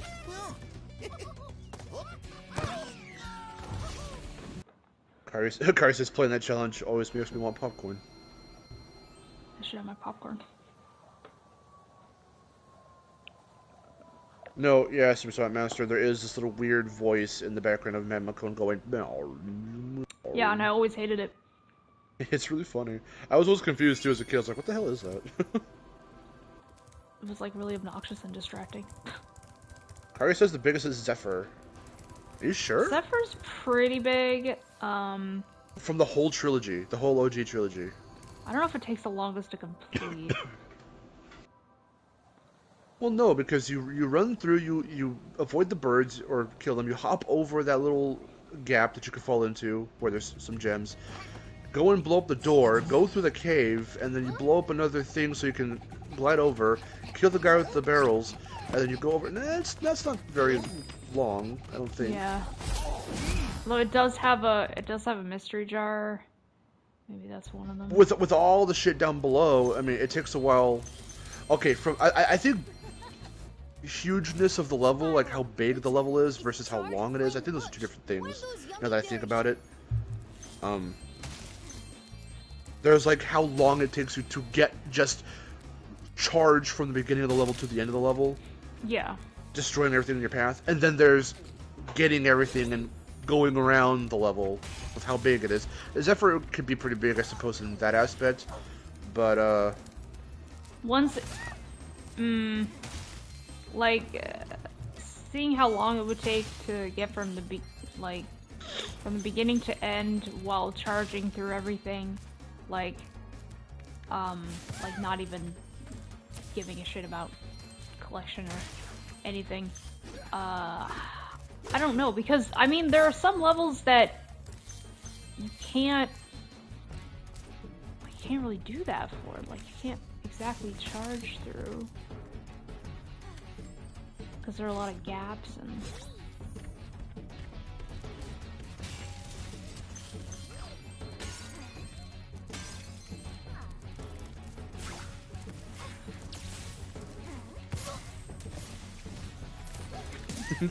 I always forget that one of the fawns gets straight up murdered in that scene.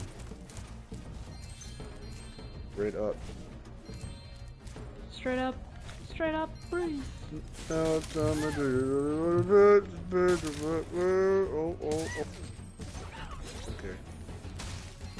You didn't join in on that one. What was it? I didn't even know what you were doing. I couldn't hear it. You were mumbling. Straight up from Paula Abdul. Oh. It didn't sound like that. All I heard was.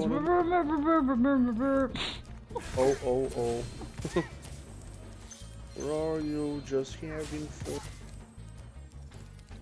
I like the way that song sounds. It's very funky.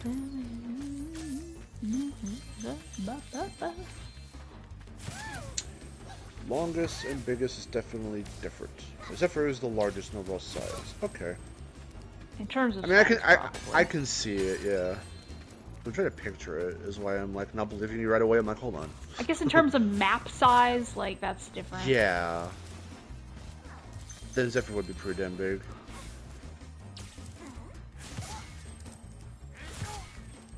Like the straightaway path to the end of the level is not very long, but everything else down below is pretty expansive when you get to that second part of the level.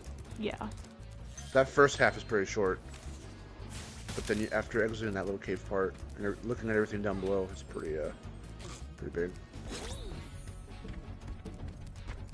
That's in this game. Which one, like, in Spyro 3, what do you think the, like, biggest one is?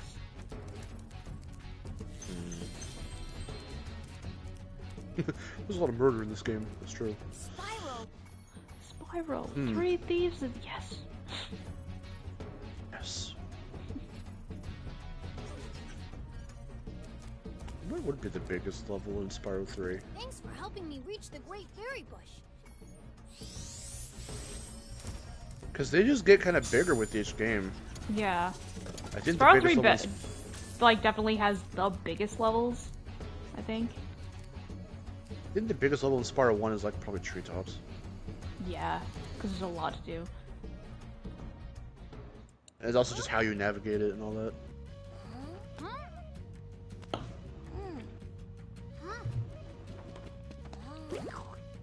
Spyro 3, there are some others, like, I think Fireworks Factory is pretty big. It is, yeah. Here, I'll be right back.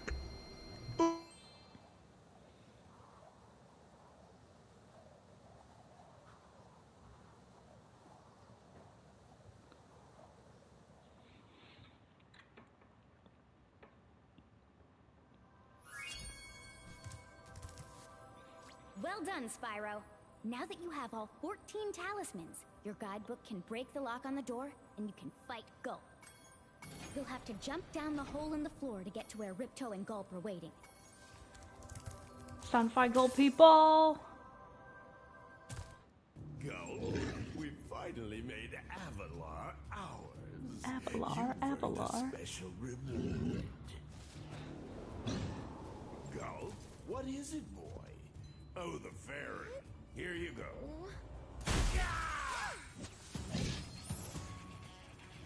The N64 controller? I actually love the N64 controller. You singed my cape.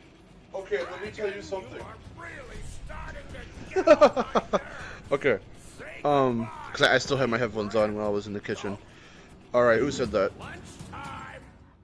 Raven asked if I hate the N64 controller.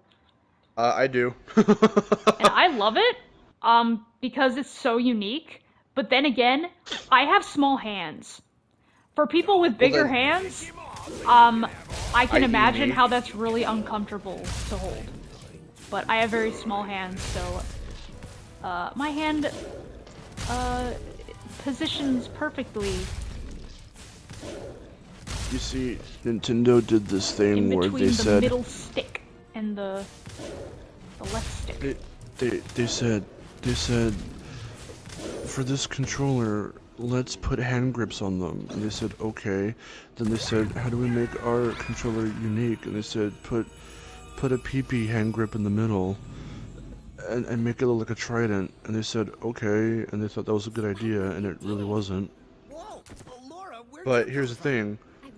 Last time I went to my little local retro game store that's not too far from me, we found one of those little third-party N64 controllers that looks like a little tiny bulky controller, but it completely eliminates that middle hand grip, so you hold it like a traditional controller, and it feels so much better. You should. I have a third-party one too. Well, I showed it to you. It's the one like it has the middle part, but the two on the end like are just kind of like small. Longer. Oh, okay. They're like small and they're like not really there, and so like you know your hand doesn't get stuck. Like it doesn't get wedged in between anything. You could just like it would probably be pretty comfortable. The one that I'm using right now that I bought, I'm looking right at it. It's really good. I'll have to send you a picture of it. I've been playing Ocarina with it. I mean, we were playing it last night. I was, and it feels really good. And even my brother Victor tested out both Smash Brothers and Mario 64 with it, and says that it makes handling characters in those games way better feeling than the original, as I call it, Trident controller. I also just do, I don't understand why they thought that was a good design choice for the middle part, but then also, I hate the way they put the joystick on, or the analog stick on, because it feels so just like tacked on with like nothing. It feels like there's no handling to that analog stick. I don't know, it felt absolutely fine to me. The stick on it's like too thin and plasticky, and it feels like it's gonna come off at any point in time if you just like pluck it out. But like the this third party one I have, it feels more like a GameCube control stick. Oh my god, so, everybody shut up, Rob is here. Rob! What does he say? Spyro 2, hey, I've been out of the loop for a bit. Was Spyro 4 being in the works just a fever dream I had? Or is that real? It was definitely a fever dream. But I wish it was real. I mean, we'll still see. I don't think it's dead. I mean, I think hints stuff toward just got it delayed. Are real, but... Yes. I think stuff got delayed because I'm sure we were supposed to get Wumpa League soon. Earlier. Bomb, be-dom, bomb. Reptonia. But, yeah, pinatas and stuff were sent out. They were definitely real, but, except I didn't get one. I know, me neither, but we never do. We're not important. But, well, if there were Spyro things, I should definitely get it. Of course. But think that we're going to get Crash and Spyro stuff at some point. And hey, the Game Awards are going to be this year, so that's still in December. So hopefully we get something. Because I thought we were going to Wumpa League at the Game Awards last year, and then we didn't. Right. But since we've gotten some straight up, not even not even teases, it's a confirmation. It basically is a confirmation. They're not even hiding it at this point. They keep giving us little teasers here and there, but they're not. Oh, look between the lines and maybe something's there. No, they're straight up like, okay, this is the thing, and you might know what it is already. So, haha, it's like a little wink, and a nod. Wink, wink, nudge, nudge.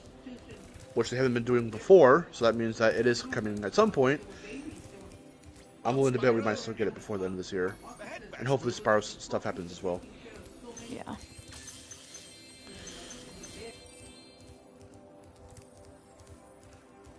What do you think Riptonia would look like?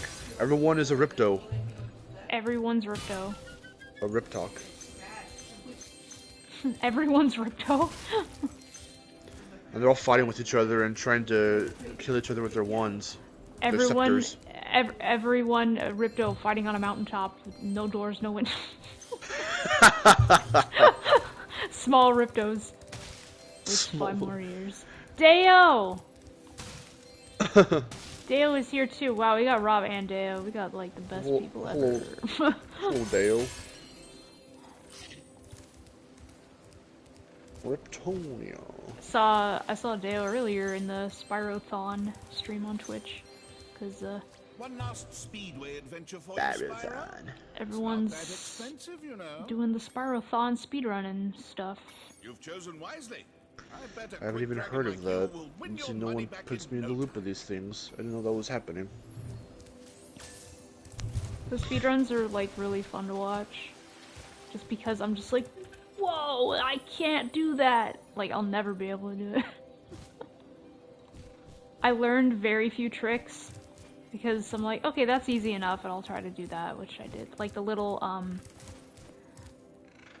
like in Spyro 1, the original, when you're like the little thing. I told Mel about it when you're gliding, and then you're like, you just barely make it, and then you charge at the end of your glide, you'll get a little extra height. And that was a speedrunning tactic that I learned.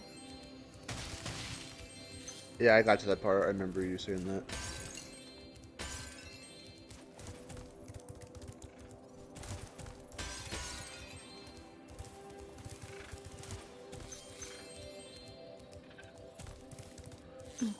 Everyone's a dwarf dinosaur. I can see you've learned. Yeah. That's what Riptalks are anyway. Oh.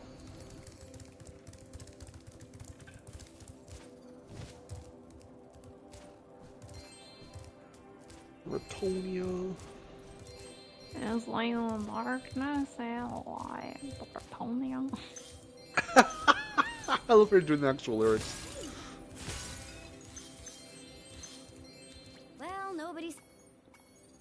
Well, nobody said Ripto was Ripto. What? Who said Ripto was an idiot? Oh wait, I did.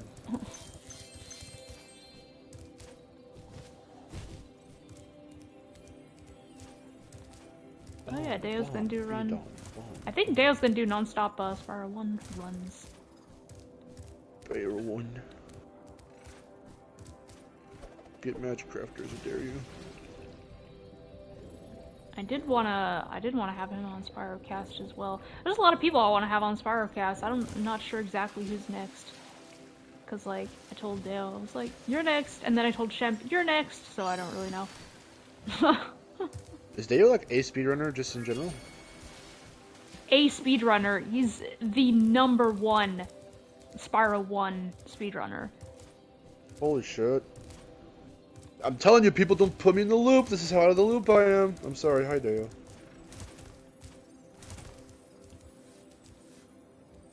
I should watch your runs then. Were you at GDQ at all? Watch me actually have watched him and not know. You probably have. You know, Oh yeah, the other gems are in there. I'm gonna go back to Fracture Hill. and do the funny thing. Let's see. Oh, yep, there he is. Damn, man. In 45 minutes? Fuck!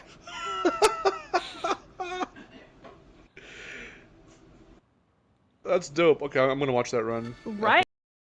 That's why I was so shocked. Because I was just like... I've seen different Spyro 1. See, Chris, LBC, usually does the Spyro 1 runs. So I've seen him before. Mm-hmm. I have not seen yours yet. So I will definitely do that. I'll watch that. Yeah, that's why I was so shocked when I found out he was curious. like... Subbed me. I was like, what?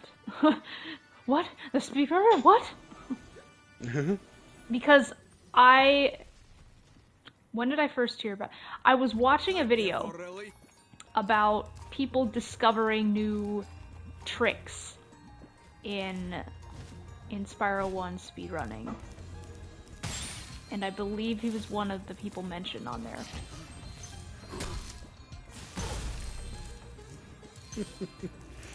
He says, "All hail Chris LBC, Miharu was cool too."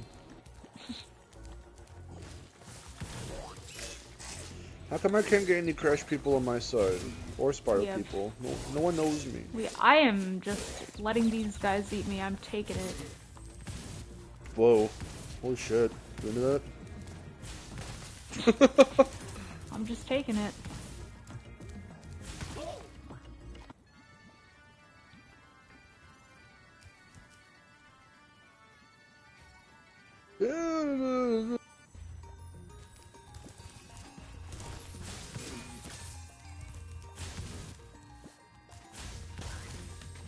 Four.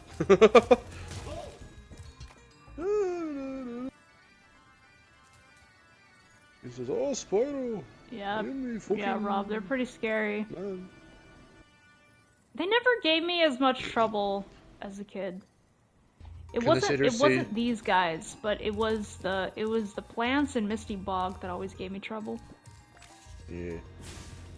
Can you try to do an impression of the satyrs and say, "Spyro, I'm a fucking man"? That sounds so funny, I don't even want to say it, because I just have it in my head. Spyro, I'm a fucking man. That sounds Irish. I can't do. Oh, hello there, I'm a fucking man.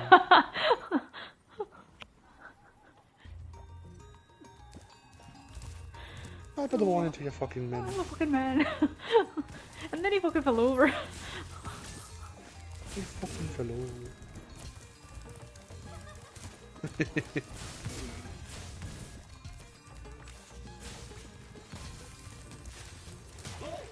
Burn them trees and bushes. Those bushels.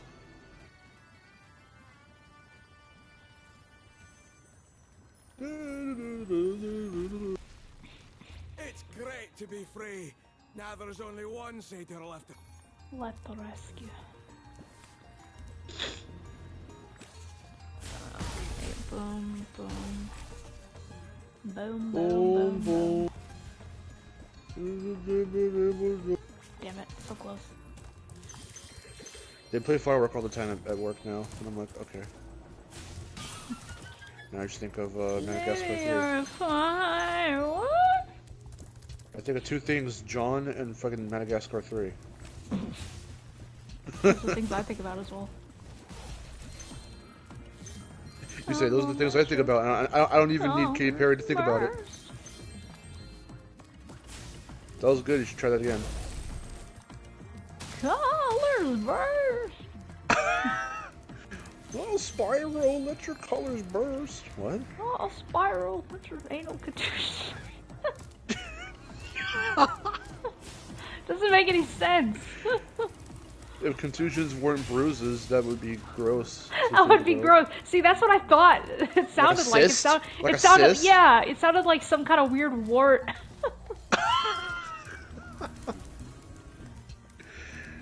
And then learning it's just bruises, it's like, oh, okay, well now it's less funny. Politely. Yeah. It's funny to say, but knowing what it is now, it's like, alright, whatever. Yeah. Okay, so everybody watch this funny thing I'm gonna do here. Rob says, I thought I've seen every possible Spyro 2 video on YouTube, but apparently not.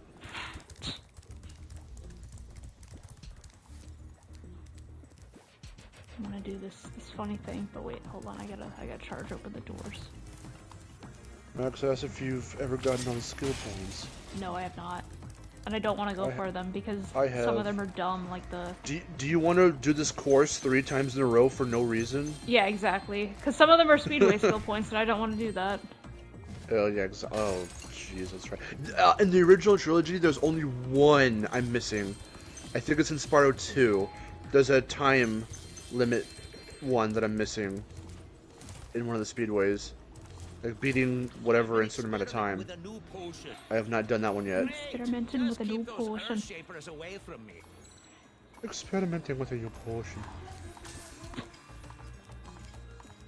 But, oh.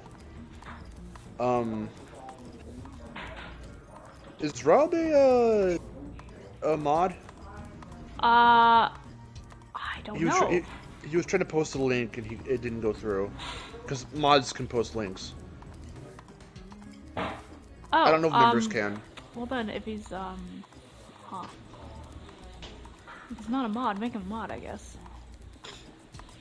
I don't think I have the power to do that. Do you not have the power to do that? No. As a mod myself, mod? I can't. No, I'm... No, I'm a mod. I can't appoint... Mods can't appoint other people mods. That was, someone else's channel. That sucks really bad. Okay, fine, I'll do it. But, just give me a second. I'll just post without the link. No, Rob, you're going to be a mod and you're gonna like it. You're gonna like it. Everybody will like it. Oh yeah, there's this funny bit. Add moderator. Moderator. There we go. It's fine, Rob. You deserve to be a mod.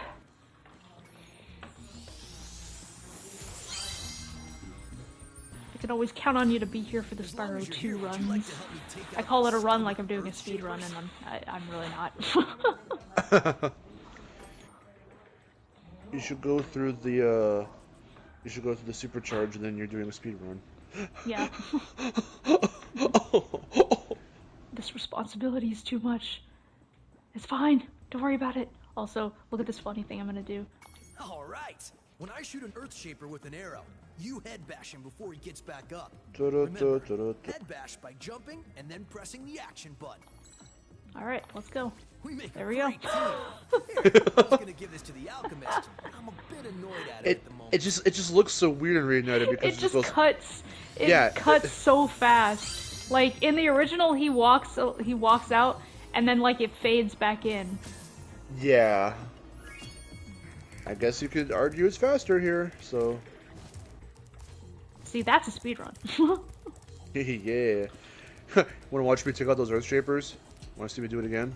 Wanna see me do it again? Oh wait, I can't because they're dead.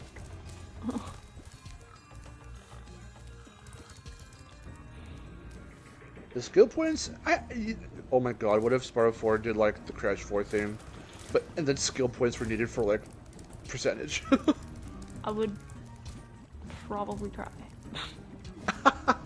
Okay, but what if they were cool? What if they were like... But what if they were cool ones? Well, because some of them are cool. Some of them are like, reach this area that looks like you can't like stand on, but you can. But maybe they should put like a little, very special looking chest there that gives you like 300 gems. I don't fucking know, or something. Wait. So you could. You found a that recreates music and makes music for hypothetical levels? Oh my god, is it? It is Mr. Mode's Pineapple. Yeah, I was gonna say.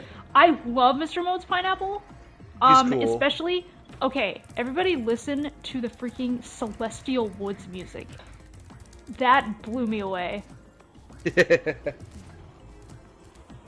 Yeah, he does really good music. Because he has like the sound font or something that Stuart Copeland used. Because that was supposed to be a level in Spring Savannah. Which ended up not happening. But, yeah, he was gonna do the music for Spring Savannah, and Celestial Woods is just the most amazing Spyro 2 music that I've ever heard. And I think I actually like it more than any of the music that's officially in this game. I forget. I keep forgetting. Spring Savannah is the one that turned into Zero, right? I don't think it is. Or was that some? I think that was a what different was that? thing. It was a Spyro project, obviously, but I don't remember which one it was. All right, Kari or anyone else who knows? Oh, Miss Awaken. That was well, no, that's Zero Miss Awaken. Yeah. Was it called Spyro Miss Awaken before? No, it was known as Spyro something, and then they changed it completely into their own thing. Yeah, it was Spyro something.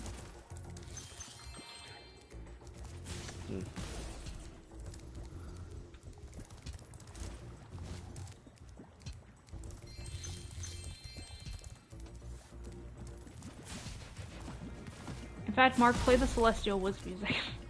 Okay. Yeah, I was wondering if I should do it. Let me go back to It's not official, so we can't get copyrighted. Haha.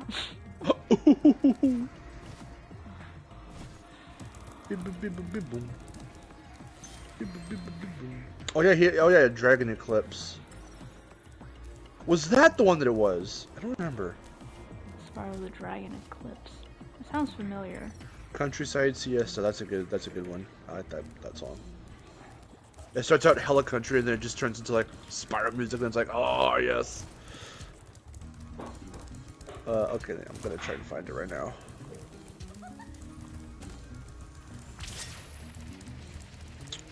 Soundtrack recreation. Celestial Woods. Here we go.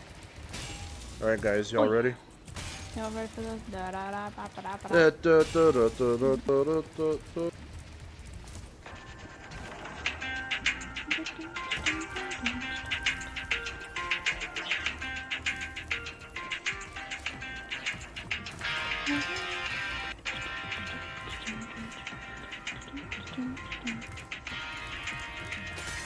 I like how it just strips into Mystic March with the beat. Yeah.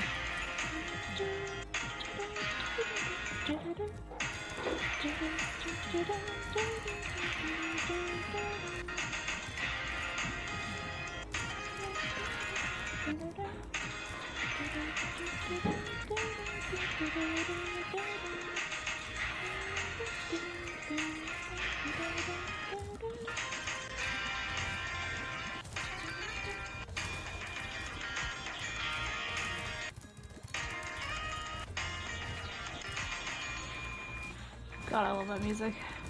It's just like learning how Stuart places those sounds in there.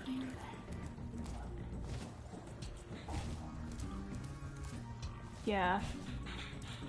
Really learning how he uses the acoustic guitar and the chimes and everything, and just how he does the beats, the percussion.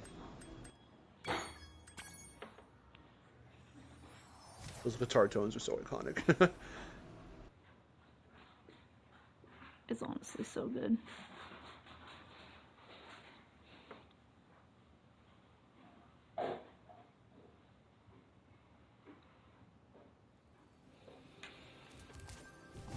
Doesn't Hunter want to go home? He just waits there.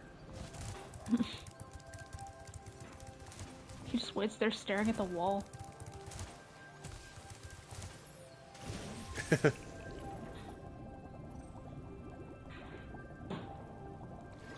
Life is like a tree. Just stand there. What?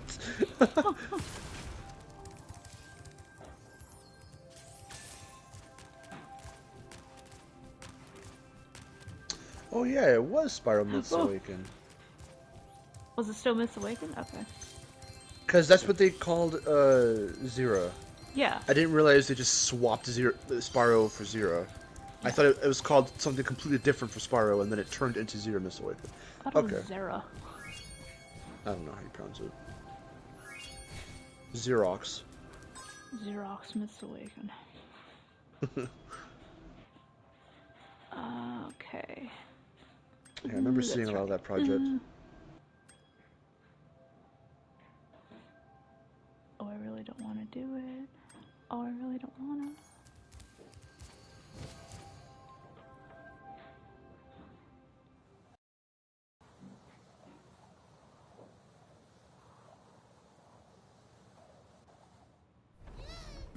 Oh yeah, that's right. Yeah, it had the trailer for Hub World. If y'all haven't seen Hub World, go watch that direct. It's really good. See, There are a lot Rob. of cool platformers. Thank you for joining for the Spyro 2 goodness. Hey, Rob. Congratulations on ascending to a higher plane of existence with being a mod. You have ascended. That's what I tell everyone when I make them mods in my streams to say you've ascended. Congratulations.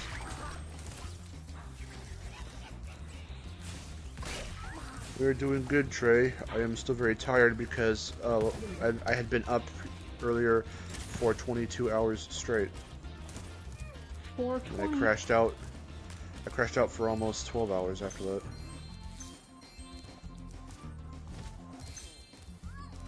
Yeah, no, I remember Max. Yeah, I was watching it when it was Spyro, This Awakened, and then when it turned to 0, I was like, oh shit. Damn, those guys just don't let me do it today. They don't let me do a thing.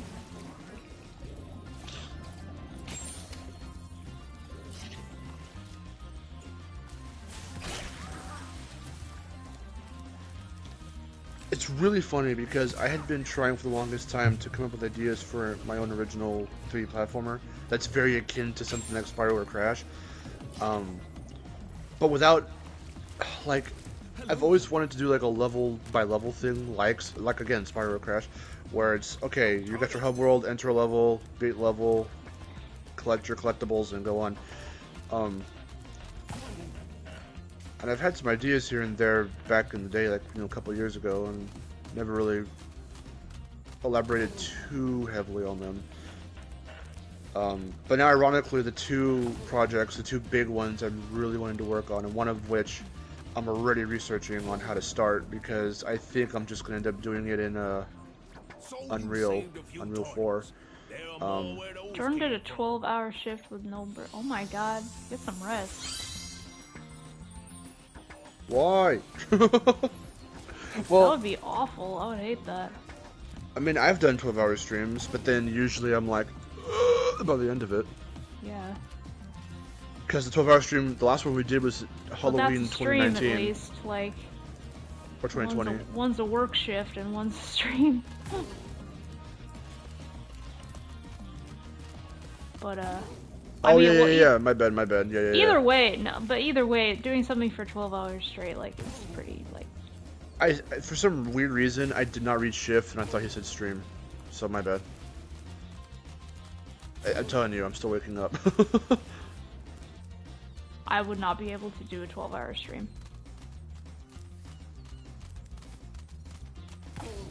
You should try. You should do a 6-hour stream. I think I have. I think I have once. It's the longest I've ever gone. I like to make my streams somewhere like at least by the 3-hour mark, but then lately they've all been like just barely 1 to 2 hours, and that feels so short. I feel like I could go for way longer, but there's just not this much interaction like this. I don't have a chat like yours. I want to fucking chat like yours, goddammit. No one ends up in my streams anymore. And there's like no reason to... I'm just making long videos at that point. Of just be playing a fucking game and doing dumb jokes. I'd rather have people to play off of. That's why I hate doing streams alone anymore. I don't do that. But all my streams are like 1 to 2 hours long now. And I feel like I can go for way longer, but I want to have conversations with people. Well, I mean, that's what happens to me when I do a stream of, like, something that isn't Spyro. As long as it's on console, at least you have me, you know? And then, like, for everyone who does show up, like, it still spawns, it still sparks conversations. Okay, where's the... Unless you like consistently have like upwards to 20 people in your stream, like almost every stream, regardless of what it is, for the most part. I literally played Ratchet one time and I had no people for the majority of the stream. And I think you were busy too, so I don't even think you were there. Oh, it won't keep open.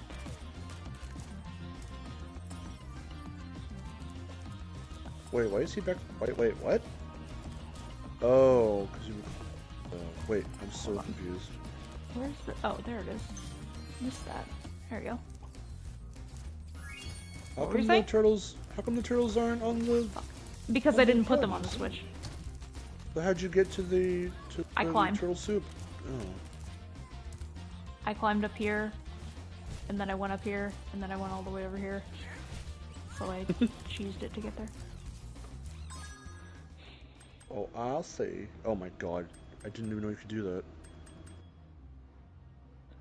I guess I'll do this stupid hockey. I don't want to. Max says, what did you do if Ripto showed up to your house at this moment? I would be really scared, probably. Would you kick him? Depends what he's trying to do. Would you give him a noogie? I'd be like, oh my god, it's Ripto. But he'd probably, like, start trashing the joint. A Yeti has been rampaged.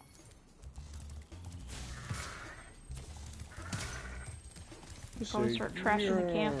By concentrate. He goes, alright. He goes, why does he do that? He's trying to scare you. So funny. These things that I'm just like, no matter how many times I hear them, I just can't wrap my head around why it happens. What? I'm like, what? No, cause like, it's just like little things like that where I'm just like, oh my god.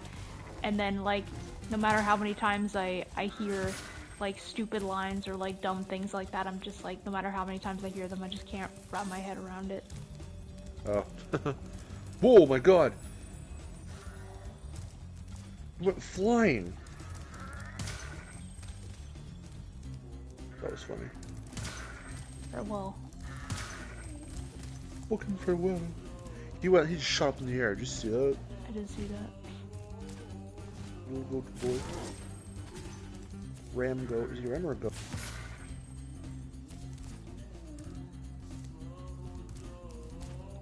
Ripto will probably just put banners in your house. That's all I can do. He puts two of them outside of your room.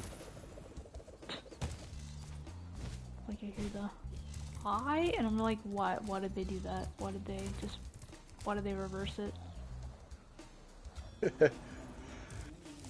I was watching Yu-Gi-Oh! I was watching season 4 earlier. And just like some of these dumb dialogue, I'm just like, who wrote this and why? You have 2 minutes. All those great proportions and perspectives. Yeah. In the art style, in the animation.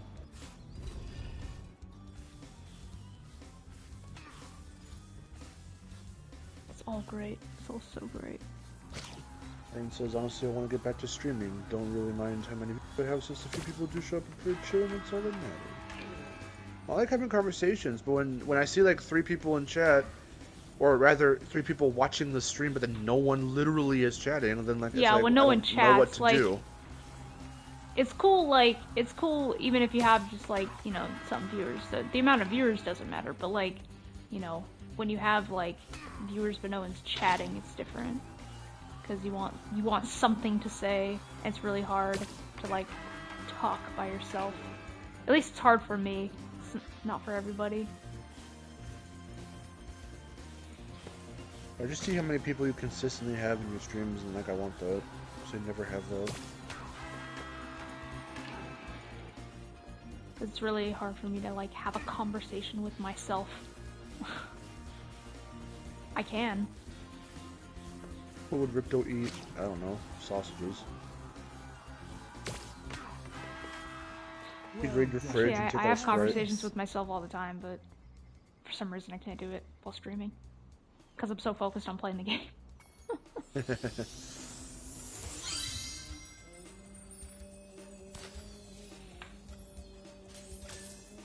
Would you like to try a game of one-on-one?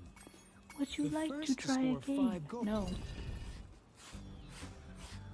I would actually not want to do that. but you're forcing me to. I never even streamed Crash 4 for Crash Community like I wanted to. I never did the tier list thing like I wanted to. I'm thinking right now, like, I don't even know what I want to stream next. I do want to go back to Uncharted, so we have to finish up Uncharted 3, but, Oh, crap. I don't know, I want to keep streaming Kena, too. But I do want to play that on my off time. I stopped. I had to stop with Kena because the second boss sucks. Oh, boy.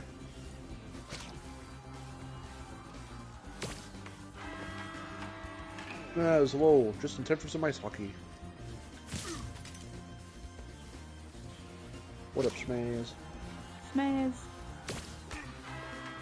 Smazzy. Rito would raid your fridge and take all the Sprite. It's true. I don't have any Sprite though. I have Dr. Pepper. I was just about to say he'll take all your Dr. Pepper. I have Dr. Pepper and Coke.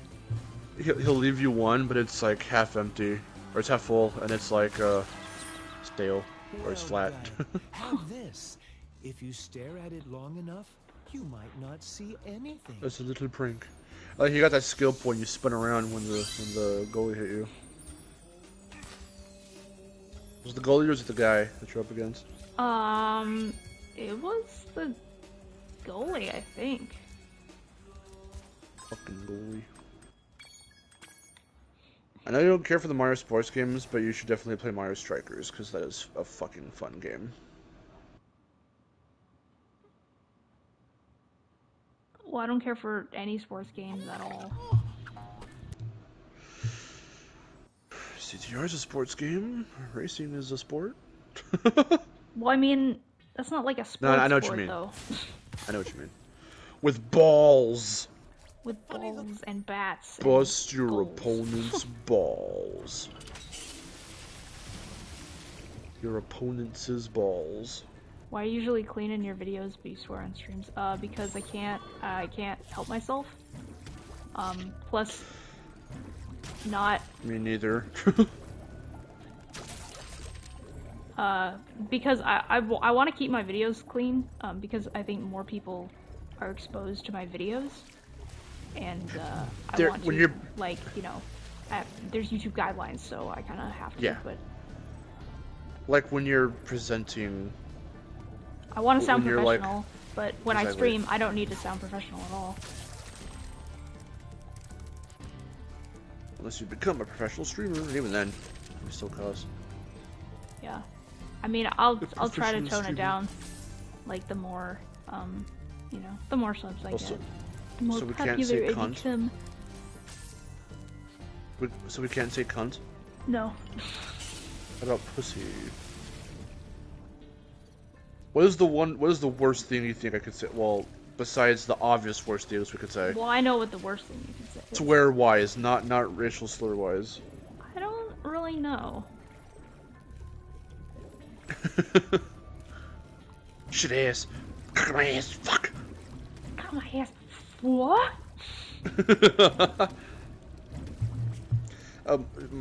Chase made some Mario Maker levels, and they're fucking infuriating. I do actually have everything. Okay. I swear to God. Every level in Super Mario World felt like Mario Maker to me.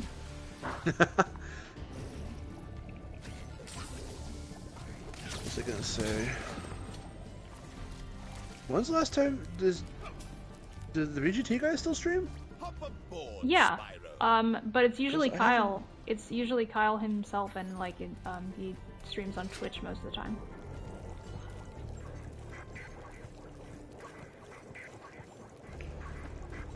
I haven't caught up with them in a while. It's been a while. They streamed a couple months ago on this channel. Cause they don't often they don't often get together anymore because Kyle's working. So when he does stream, it's usually him by himself on Twitch. Okay. But we do plan to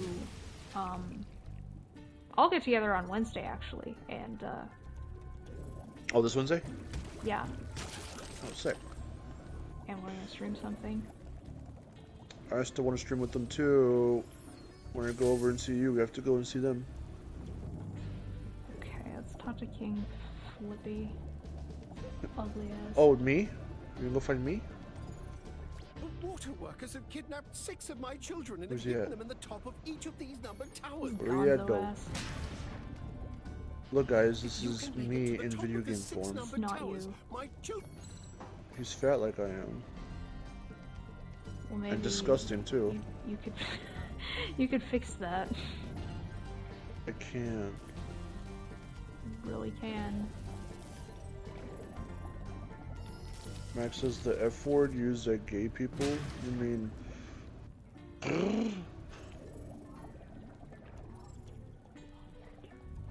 Can I say it? You mean, for Joe? Joe! Well, fag is not... People use that as a short. Yeah, well, right, but actually, but that's an actual word. Yeah, it is a word.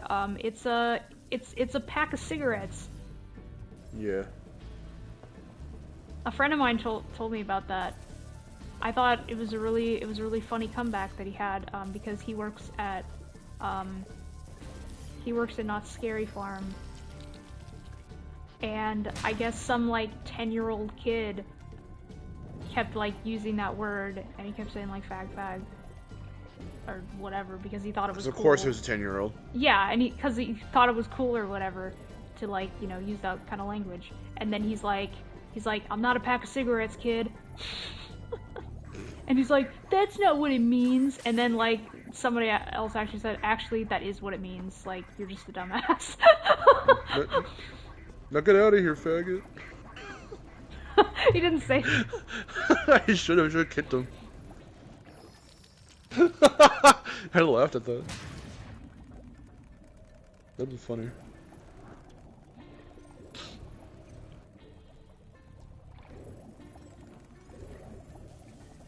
But yeah, the stories of like that he's told of like guests being rude to him and his comebacks are just like the best thing ever. Is it like Chucky's Insult Emporium? Yes and no. Like, people are insulting him, and then, like, he'll just have, like, a great comeback, because, like, obviously he can't insult anyone back, but... But, like, using clever wordplay to get around it is, like, the greatest shit. I love that kind of stuff. I'm glad you had me see that, because that shit was really funny. It was funny. I love that. The that voice for him. The one thing that I absolutely love, and I will quote to this day. The voice of that particular video you sent to me, whoever puppeteered him for that showing was hilarious. But there was no, because I watched more and some other guy was doing it, and there's another guy who I think was a longer standing voice for him and puppeteer for him. He has a YouTube channel where his videos are, and he just uses an American voice and not like this Boston sounding accent for him. And I'm like, that doesn't I like the Boston one. That doesn't work, yeah. Boston one's really funny. Yeah, because it fits his personality more. Even though I don't think he actually has an accent in the movies, but I'm not sure. I wouldn't know, but...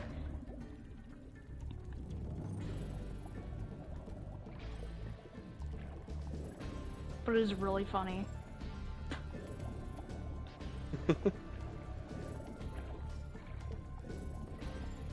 I adore the old Muppet look of the characters in this game on PS1. It's actually V-Tron that showed me that. And I'm very bummed. Oh, really? Of course.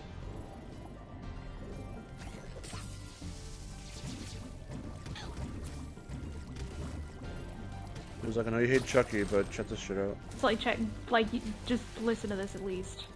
And I'm like, okay. And I didn't, I'm like, that's pretty funny.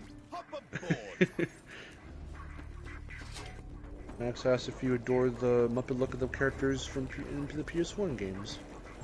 Oh, yeah. They're very good. To the point where, for some NPCs in Ratchet, in the early Ratchet games, they look like that too.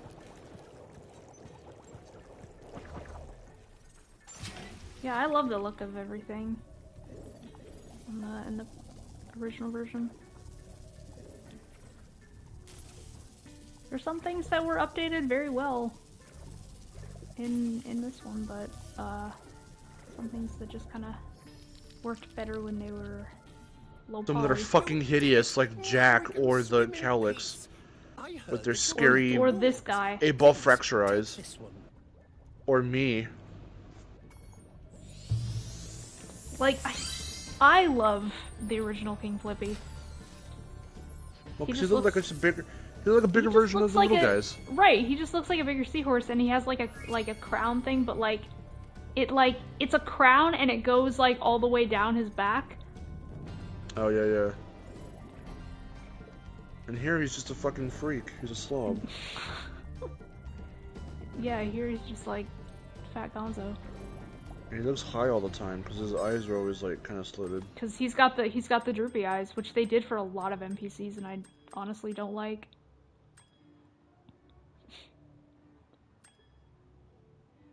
Droopy eyes don't always work. I think it's the worst on the seals. Oh yeah, they don't look very good. From Seashell Shore, they look ugly. Someone on Toys for I still Bob need to do that video, team. the worst NPC designs. I would like to help with that one. The one at Toys for Bob discovered me on YouTube and said, "Fashion King Flippy after that guy." And they did. Original I found more charming and had more passion put in. Because it worked for I'm how not gonna political deny that everything this was. I'm not gonna deny that this had it had love and passion put into it. No, of course. It's just that some of the design choices were just very questionable. It really did. It's just some of them are just like, what? Like, but even if they were like questionable, sometimes you're just like, well, what else would they look like? Because sometimes you really couldn't tell what things were. So it's like, all right, well, that gives me a better idea of what it is. Yeah, it's all up to their interpretation. Same thing with Insane, because there were a bunch of weird ass enemies in the early Crash games that it's like, what the fuck is this? Like, what is this thing? So when Vivi did Insane, they were like, we're just gonna have a vague idea of what it could be, and we'll just fashion into this thing. That's what they did. Yeah. Because whatever those little things were in Heavy Machinery and Castle Machinery, those turned into like weird little walkie robots. Yeah. We have no idea what the fuck they were in the original game. It just kind of depends on how you saw them. Like, certain people saw things differently as a kid. Like, I know that most people saw the druids, the armored druids, as birds, but I never did. Yeah. They saw the shepherds as birds too sometimes. I still to this day think the shepherds are birds. I just never saw them because they always look like old men with long noses. They never looked like long noses, and then they were orange, so I was like, that's a beak. It's very obvious that Spyro can do tan colors for human characters, and that was not tan. Right, but I thought like it was orange. just like they just had like, kind of like red noses or something. As someone with a very red nose all the time, me. I just thought they were very shaggy feathered birds, like like hawks or something, or like eagles. Or something, just some kind of bird. And their voices too were like, "Come on," and they always sounded like little. That's just they sounded bird-like, like a. They sounded like old men going, "Come on." Not to me.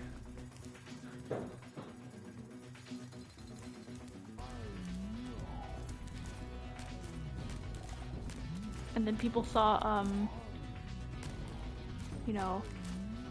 Hansel and Gretel, and they're just like, what do they do to him? It's like, they're human. They're like, kids. What else would they look like?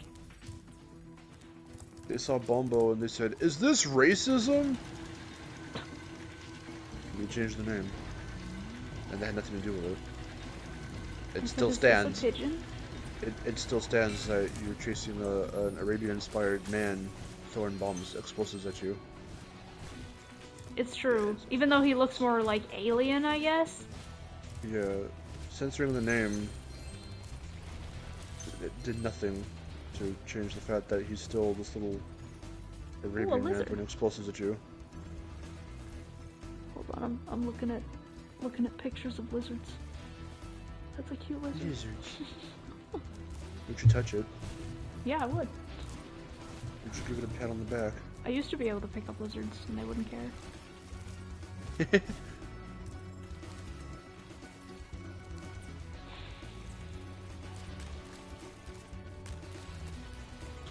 Handle and Grendel. Never try to pick up a lizard by its tail, though. I don't know why you did that.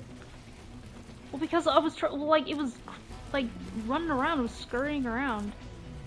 So you said let me pick him up by his appendage.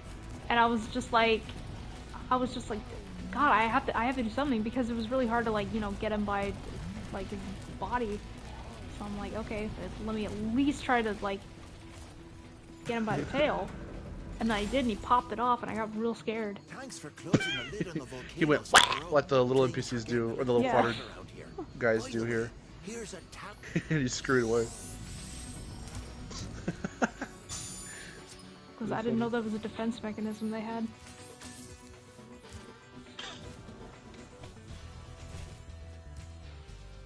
Oh, cool duck.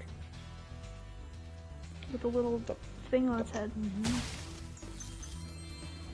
Hey, Spyro. Here's your... Probably a weird growth.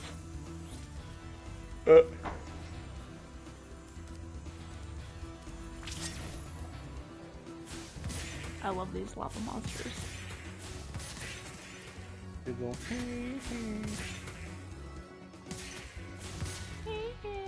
Yeah, they really do have the same noise in the original. I'm still really satisfied with that edit that I did in your video about those enemies and the fact that I synced it up. I like them here though because they have like funny little chuckles, little laughs. And you're like, yeah. Yeah. I love how I showed you that video when I was editing it, and I just had the little guys from Cloud Temples, and you're like, well, hold on, like throw in the other guys too, and I'm like, oh shit, okay. So I had to go back in and pop Spyro 2 back into my PS2 and then record that as well. Yeah. And then I put them side by side, and it came out really good.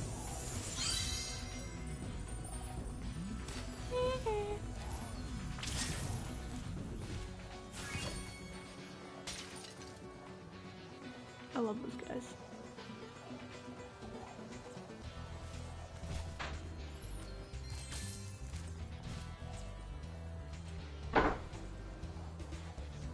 Mystic Marsh is a fantastic level, but not my favorite. It is my favorite. Marsh. I love Mystic Marsh. Music used to be your theme music for a while. It did.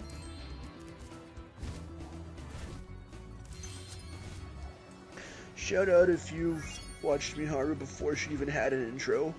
Raise his hand. Shout out to all my OGs. I like the fact that I'm technically considered an OG. I wasn't there when you first reacted to Reignited, but we met not shortly or shortly after. We literally met in I think July or August. Reignited, but well, no. I mean, well, your very first video was like your thoughts on the trailer, I think. Yeah. But then I'm talking about your reaction to the E3 footage. Oh, okay. Yeah, that's different. Because I love that video so much.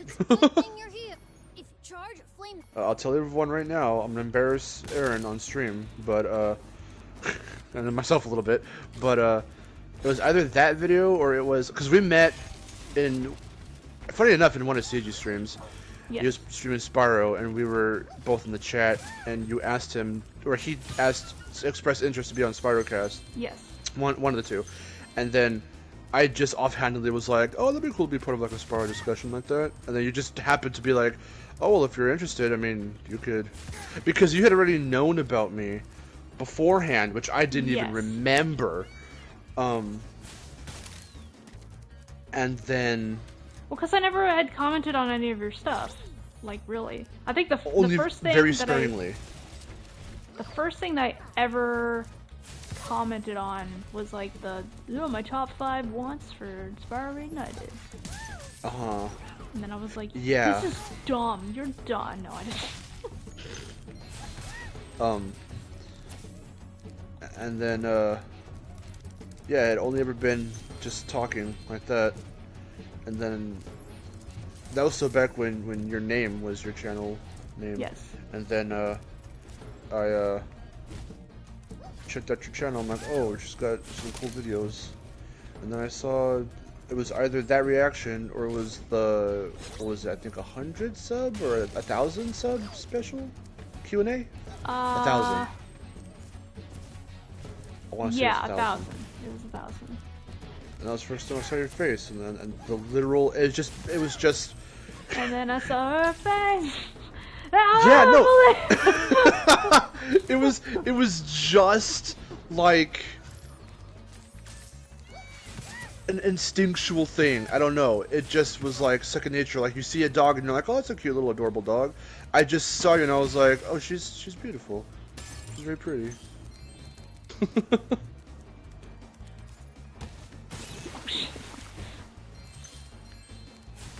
Ooh, look at us now. Look at us now. Boozing it up, laughing. I mean, that almost happened. The fact that, even before we started going out, I remember when we were at PowerCon and you had that drink at the bar. True. That was way too expensive and I wasn't gonna finish it. I don't know why I even got it.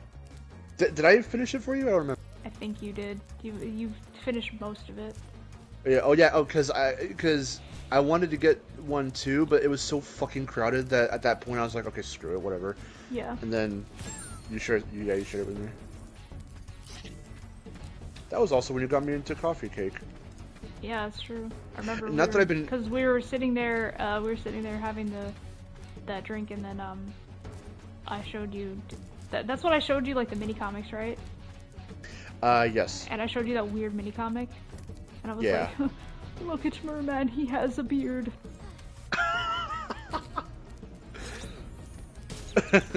It's funny. I haven't actually really had a coffee cake since, but if I ever do again, like, I can have it now because I really like the taste of it. Please get the lamps before the... I don't have it very often, but whenever I go to Starbucks, I always kind of look at them like, yes, I need my coffee cake.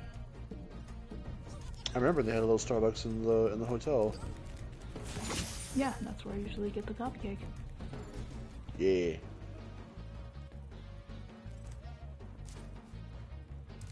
I remember too when we went down to the Carlos Jr. that was over there, and we found the little cat, and you were like, "It's a kitty." Yeah, we did find a little stray cat. He was so cute. Ah yes, cakes, says Ren. All the coffee cakes.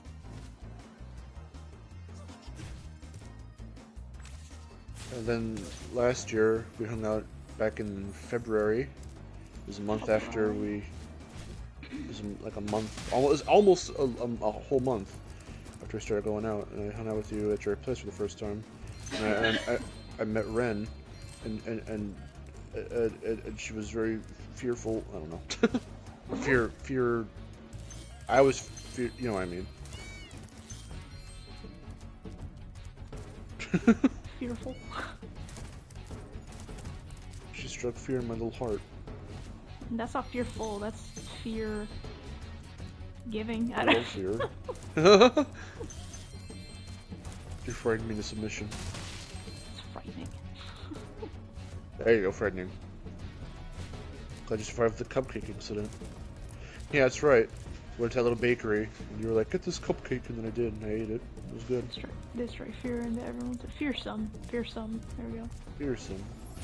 We don't know words. I'm still tired. What's your excuse?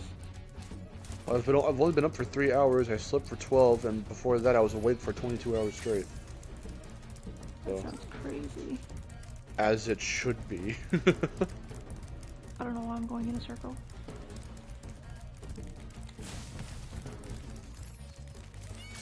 Oh yeah, yeah. You were going in a circle. I keep forgetting this guy's patterns of figure 8. She wanted to kick my arse. Yeah, 22 right hours. He does that, and it's really funny. Yeah, Ren. I woke up yesterday morning at 4:10, 4:20ish in the morning. Went to work, came home, waited for my friend to come over so we could record stuff for Vid Games FTW, and then we did that. And then normally he usually leaves around 8 or 9 at night, but he didn't have anything else to really do at that point, so we played some of his Mario Maker levels, and then he wanted to watch me play Ocarina of Time, and then he didn't leave until 2 in the morning. Wow. And I got no rest in between all of that time from work, coming home, recording with him, and then playing games with him. That was the whole day yesterday, and that was 22 hours straight. So I didn't go to bed until like 2:30 or something in the morning last night. Well, if he didn't leave until 2, but you sent me a message saying you wanted to hang out at like 12, were you gonna kick him out? No, because, well, the thing was, like, I was telling him, like, I was starting to get a little tired, and that usually how we hang out at night. And I was like, well, I might have plans. I'll have to see what she says. And so that's when I was texting you back and forth. And then I was trying to time it to like around at least 10 or something. You might have still wanted to hang out. Oh no, you did, because at 9 or something, that's when you said I'm on PS5, and I'm like, but at that point, he and I were just talking, and we were playing his Mario Maker levels. So I was super like hanging out with him, and it wasn't until I checked, because I was like, okay, well, I don't know if you're gonna leave soon. I want to see if Aaron and I were gonna hang out, and I checked, and I was like, fuck. Like, damn it, she texted me an hour ago. I'm like, son of a bitch. Like, I hate myself when I miss messages like that. I'm like, damn it. And so that's when I was like, well, do you still want to hang out? Because, like, we can. And then it wasn't until, like, it was midnight. You're like, bruh, it's midnight. I'm like, it's like damn 12:30. it, okay. I was like, okay. So he stayed until 2, and then he left.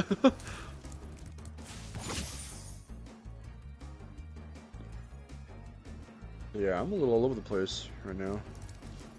I haven't eaten anything yet. I was gonna go make those sandwiches, and then you guys started talking about that 64 controller, and then I came back. Let's see, what time is it? 4:22. 4:20.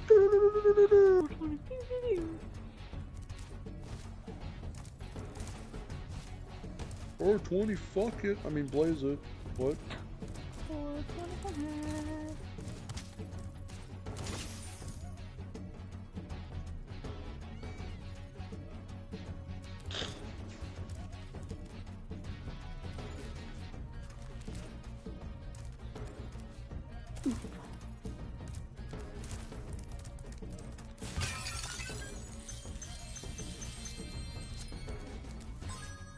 Alright, that's everything done here, and everything done here. Wow, there really are a lot of worlds, a lot of levels in Autumn Plains.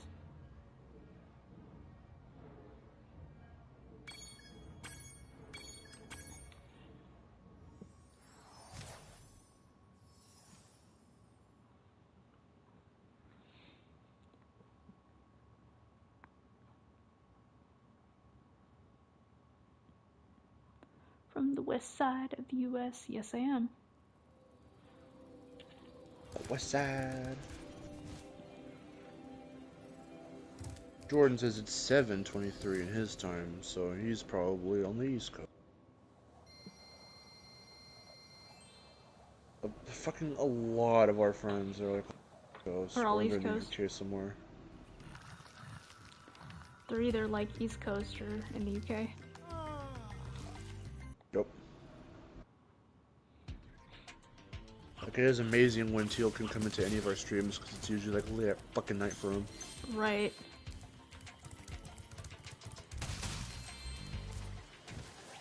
Yes, Mr. Marsh. Yes, I'm Mr. Marsh. See, like, safe gaming, I have no clue how to even, like, read that time. 12:24 a.m. right now, which means I should head to bed. Yeah, probably, man. 0:24. Yeah, see, for him, it's, yeah, see, Smaz, are you London, UK, European somewhere? Because that's exactly 8 hours from us. I've had to calculate all of that stuff for the guests I've gotten on the Bandicast and how Aaron's had to for Spyrocast. Right.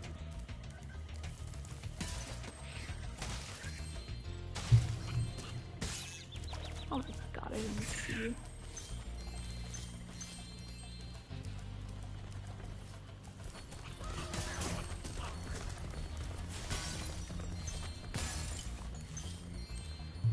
Money bags by donating a small fee. I'm going to text you something on the DM, Twitter DMs in a minute for you to read. I have asking permission for a request.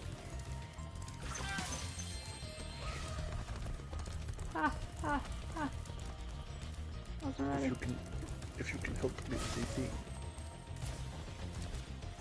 A request for what now? It's a voice thing. Okay. It took quite a while ever since I had first found out she was a Spyro fan, but Crazy Carrie finally followed me.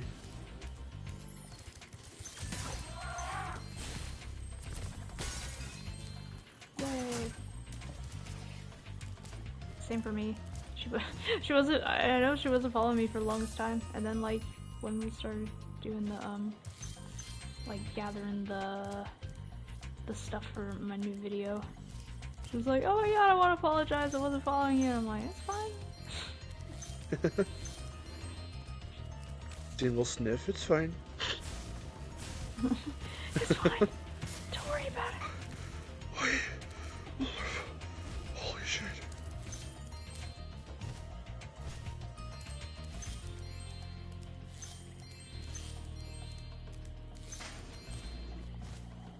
Say, holy shit. Holy shit.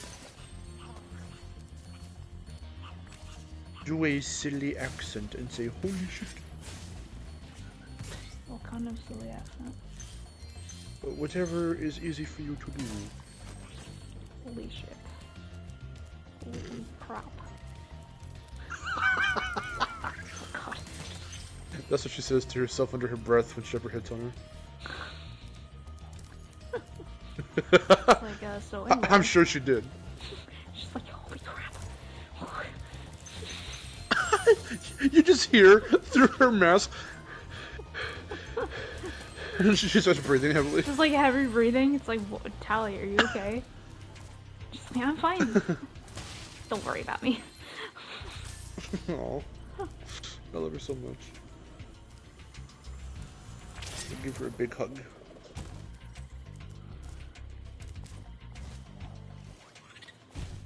Dear diary. Shepard likes me. Holy crap.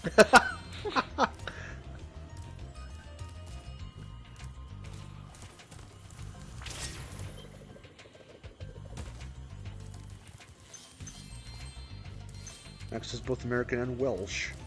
Nice.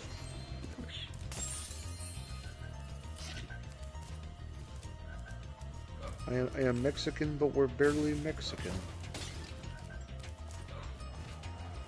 And I'm not bilingual because I only know phrases and stuff and sayings, but I can't carry a full conversation in Spanish. I can say like, yo quiero leche, por favor, and then you ask me like, you just go off on me in Spanish, and I'll be like, oh my god, that was like so Mexican. What are you, like Mexican or something?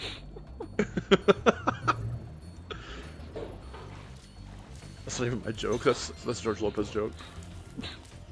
Oh my god, that's like so Mexican. What'd you say? What'd you say? Oh, I'm gonna sneeze. That was a big sneeze. Thank you. Yeah, that was a big sneeze. I can't even finish my sentence. I'm about to sneeze. I'm about to sneeze. The sniz. The sniz. I'm gonna sneeze on my SNES. Home Alone on the SNES. That is a bad game. Never play that. Home Alone 2, Lost in New York on the SNES is like the worst thing ever. Lost in New York. Why'd you say it like I that? don't know. You're like, Home Alone 2, Lost in New York. Number 15, Home Alone, Lost in New York.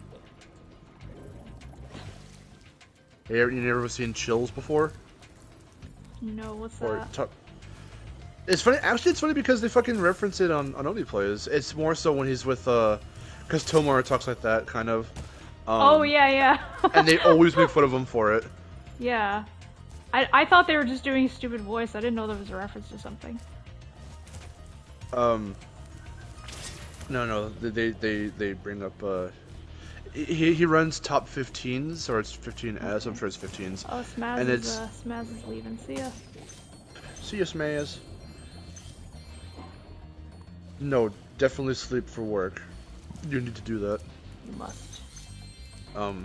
Collect that dough, son. I don't know. Anyway, I'm cool. I thought they were just doing a silly voice because all I can think of is their little their little bit where they're like, drop the knife, Jax. Drop the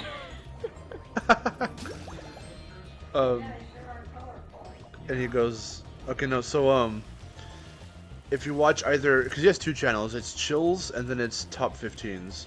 And it's usually, it's like one of those, like, Top 15 ghost sightings, Top 15, like, Bigfoot sightings, Top 15 alien whatevers, Top 15 ghost stories, or it's one of those weird, like, horror-based whatever video, like, creepy video kind of channels.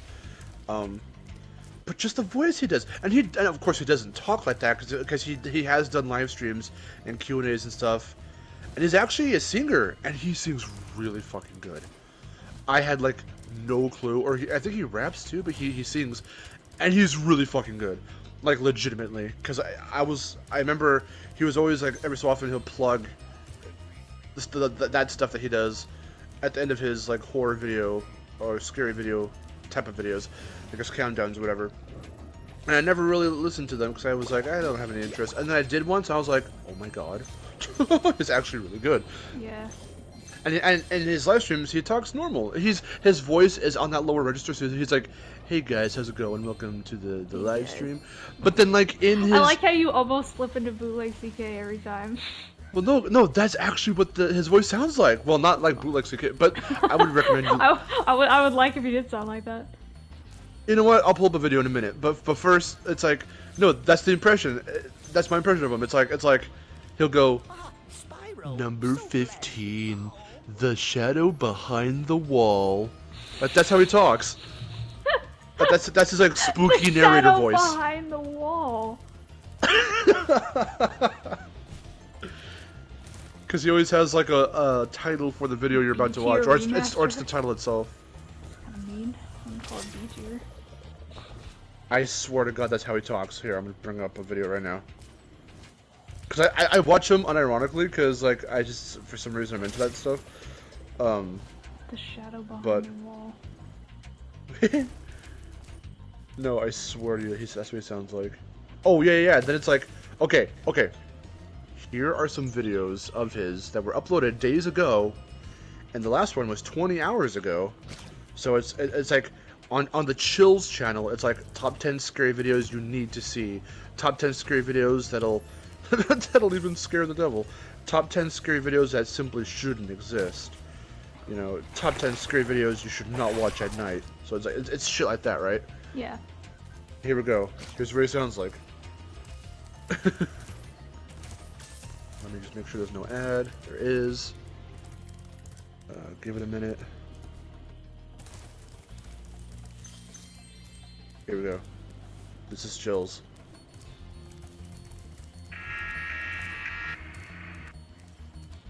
Once he starts actually talking. Hold on. Whoa, holy shit. Skip some scary videos for your own sanity. These top 10 videos are something you need to see. Number 10, basement flood. If this man had stepped to safety a moment later, he wouldn't have made it. Published in September of 2021 by Eyewitness News, ABC 7NY. In the scary video, a young man is seen wading calmly across his flooded basement. The water is about to his shins. Just as he makes it to the stairs, the flood crashes through the outer wall in a terrifying rush, pushing everything to the back wall. Oh my god. I told you, that's what he sounds like. Oh my god. I don't think I could take a full video of that, honestly. Like, I've watched enough to be able to do like a good impression of his speaking patterns. That's a little too much for me. The shadow behind the wall. The wall. Why does he stretch it out like that? I don't know. Why does he do that? That's kind of annoying, actually. I'm not sure I like that. Oh, I love it. It's so good. I like that. Ironically love it. Glad that's not his real voice. No, that is how his voice sounds. That is not how he actually talks. Thank God. Like I said, he'll be like, "Hey guys, welcome to the live stream. How's it going?" How's it going? He just sounds like Louis C.K. I'm not trying to do it. I know, but it's in there, so it sounds funny. How's it going? Hello. My pencil! Now I can begin calculating the age of the universe again. Here, take this orb for safekeeping. Laura thinks I'm going to lose it. I have to think that I do a pretty good Chills impression. Stretch it? So I should do that. The shadow behind the wall. In my Spyro videos.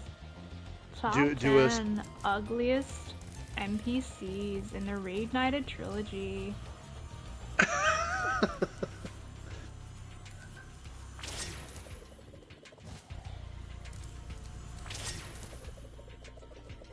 Of all things to discuss in Mr. Clash. A friendly face.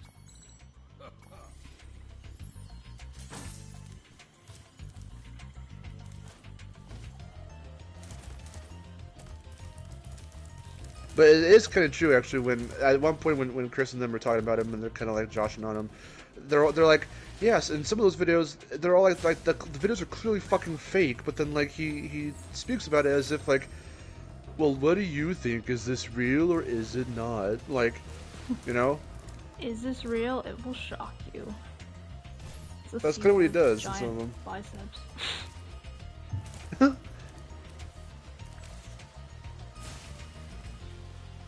Is the conductor plant A-posing? Yes he is. Oh my god. He's moving, but he is A-posing. They just left him in an A-pose. I like it. He's like, a little more animated. Yeah, like hunched over and being like, yeah. Like Techno Baron. He says, mierda. Like Conductor Techno Baron. What would you do if Techno Baron bursts into your house? I'd be probably a little scared. But he's like, I don't want to hurt you, I just want to team. Also because he looks a little weird. Like, he's like a little alligator creature with like a giant, like, metal thing on his head. Would your first instinct be to try and take that thing off him? Oh, this guy's pretty close to me. This is probably the best shot I've ever gotten of one of these guys. Oh my god. Oh, look at him. They're actually kind of cute. Okay, so is he a kangaroo then? Yeah, they're kangaroos. They're like kangaroo flying squirrels. Oh. I thought they looked. Yeah.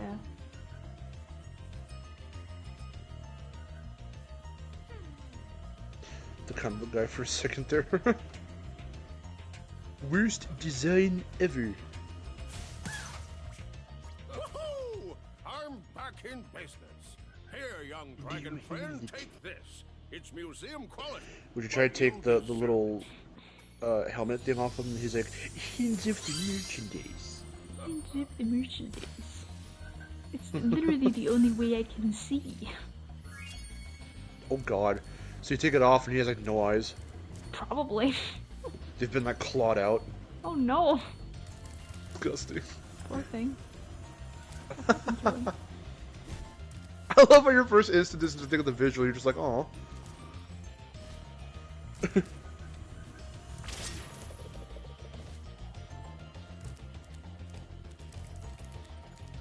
He just has, bless you, he just has really small eyes. It's really tiny eyes. He's like, I don't have good vision.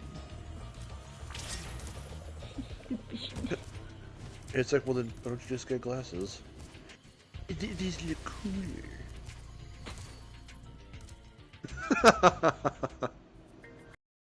If you say so, aren't they heavy? You get used to it.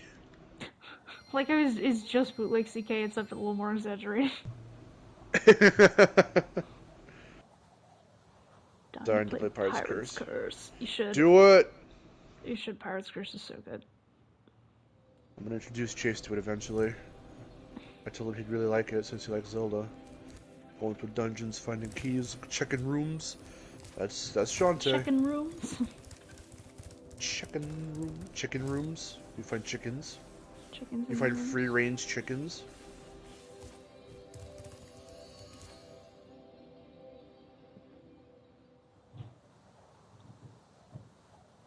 Free-range eggs. I wonder if somebody has modded Mystic Marsh to be an actual nightmare labyrinth. Pretty scary. Just make it nighttime. Nighttime Mystic Marsh. That'd be cool. And then the trees glow. I thought that was really cool how free-range goth chickens. There you go. I thought it was cool how they put like markings on the trees and treetops. Yeah. I was like, that's when I looked at those images when they first leaked. I was like, this is real. This is actually real. We're getting Spyro. Yeah. Holy shit. Yeah, I really like how they made treetops look. Because my first thought was, this is way too detailed and professional to be fake. This cannot be fake. I'll be impressed and pissed if it's fake. Sure enough, it wasn't. People are like, why did the dragons have clothes? They don't need it. And they said, they should really change Nestor than they did. They should change it because he doesn't need clothes. They want him to be naked. Okay, why?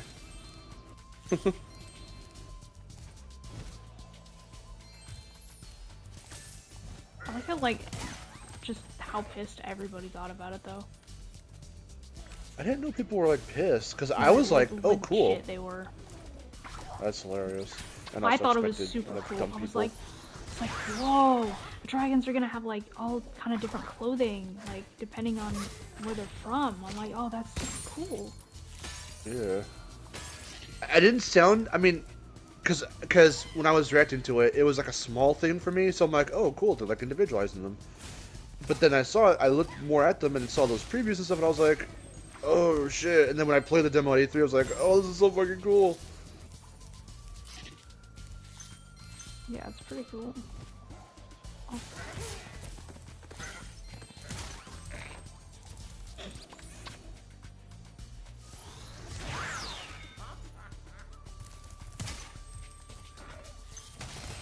Ren, did you hear when we were talking about Chills? Do you know who Chills is?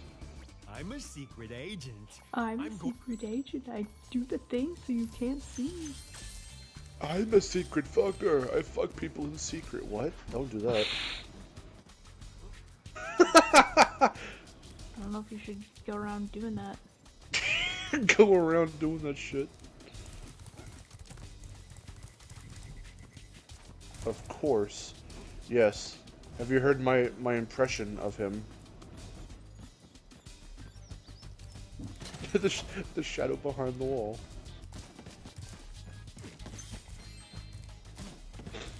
I don't even know how that works. The shadow behind the wall or the shadow on the wall?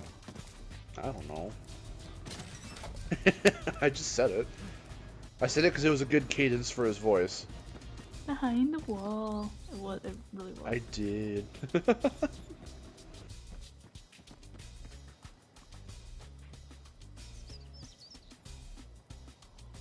It was spot on.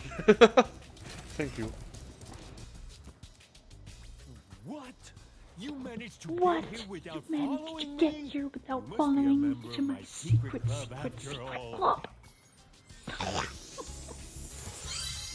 You must be very good at reconnaissance.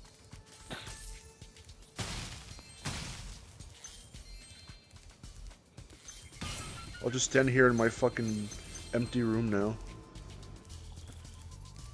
Say no to yes, say pizza to drugs.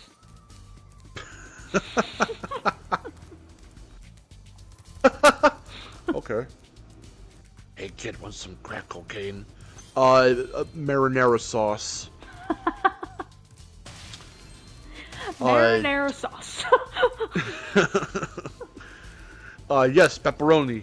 Two please, large. Make it quick. No, Get on it. I'm gonna chase you with the pizza. That Charles Martinet auditioning for Mario. That's what he. Was That's what actually? he said once. There was. Yeah. No, yeah. there was a video where he was saying he was gonna chase you with the pizza. And I was like, what?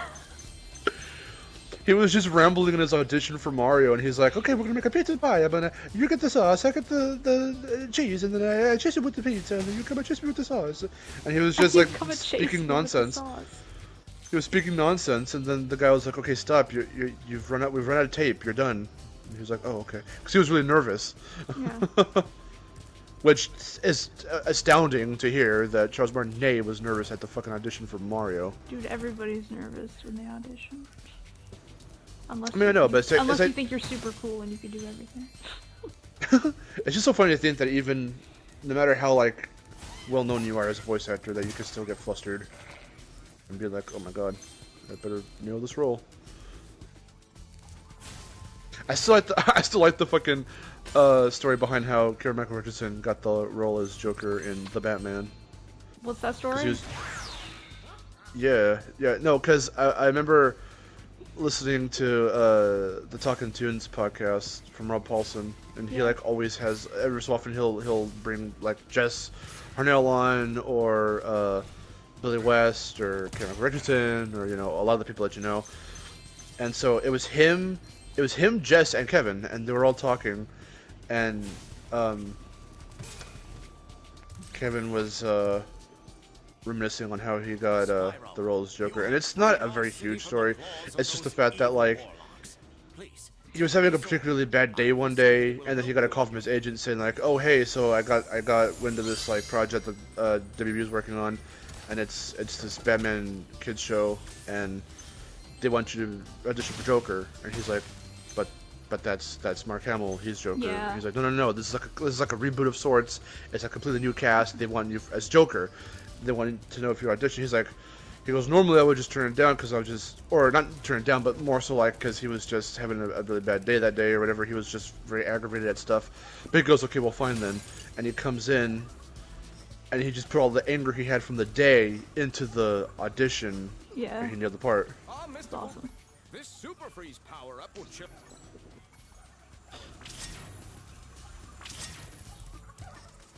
And he's a really good Joker. He's like one of my favorite Jokers. One of the best, Like my absolute favorite.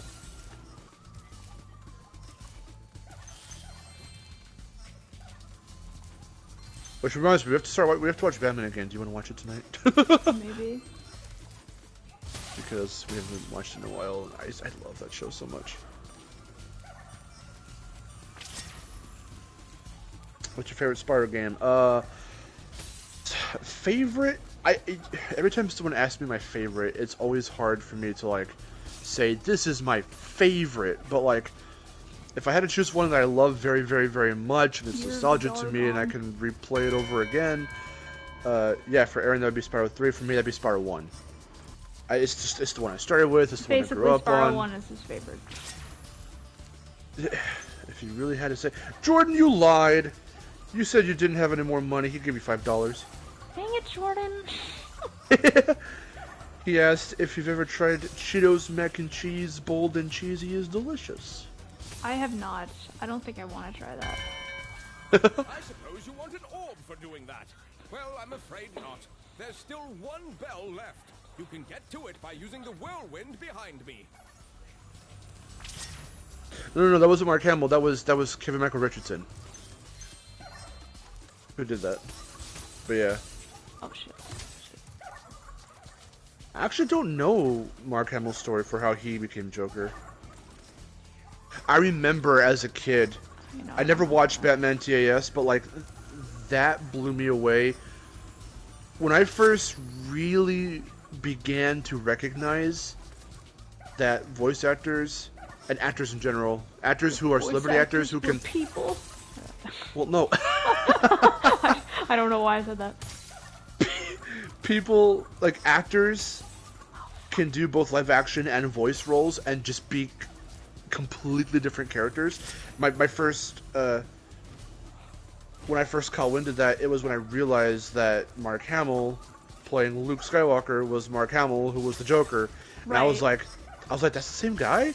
And I really, like, and then I found out, like, I've watched, I think, videos or something, or comparing the roles, and I'm like, oh my god, like, I had no idea that was even him. Thanks, Spyro. Because every time I heard Mark Hamill was a good Joker, I'm like, oh, that sounds like the guy who plays Luke Skywalker. Right, exactly. I don't think it actually registered, like, who Mark Hamill really was. Until, like, I mean, I started just hearing about him as a voice actor, and then I was just like, wait a minute. I think I know that name from somewhere else. And I'm like, wait, what? Yeah.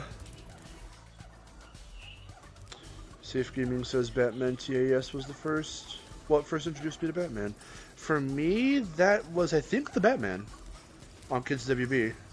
It's the first, like, Batman thing I really watched. Because my mom tried to get me into the Clooney films. And, they were, like, okay, but I wasn't really interested in live-action Batman at the time. I wouldn't be interested in live-action Batman until Dark Knight. And, again, and I'm not even interested in, like, modern, like, fucking Justice League Batman. Like, I don't care about any of that stuff. And the movie, the Batman that's coming out with fucking, what's-his-face, Tim Edward, I don't really care for. What's his face, Tim Edward? What's his name? I see Robert Pattinson. Robert Pattinson. Tim Edward. Twilight Boy, you know. Anyway, yeah. I don't really care for that. Degree. That's right. I often forget that he was I forget that he was Cedric Diggory. Yeah, they killed Edward, and Harry Partridge cried over him. Harry Partridge. Partridge. In a pantry. In a pantry. You're in a pantry. You're stuck in the pantry. What do you do? Oh shit! No.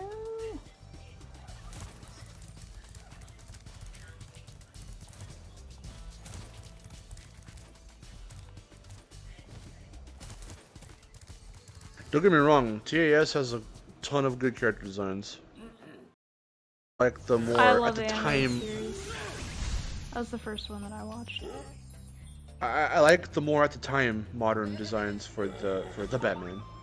But I think the Batman is a lot more stylistic, and that's why I like it. Yeah, it's a show. I'm surprised you haven't really like watched it. You know, like back when it was airing. Well, I mean, like, I knew about it. It's just kind of like. No, I know. Not something that I watched a lot. I mean, considering how, like you just said, how you enjoyed TAS, and so I'm surprised you didn't watch the Batman. Like, well, I mean, the animated series was just something that, like, I mean, it's not like I, like, really watched that either. It's just something that happened to be on that I, like, watched, that I happened to catch a lot. Okay.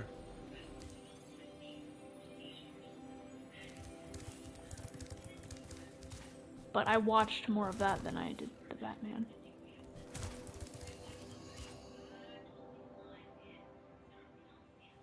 I mean, because I used to just... a lot of shows that were on Kids WB, I like just kind of watched because they were on.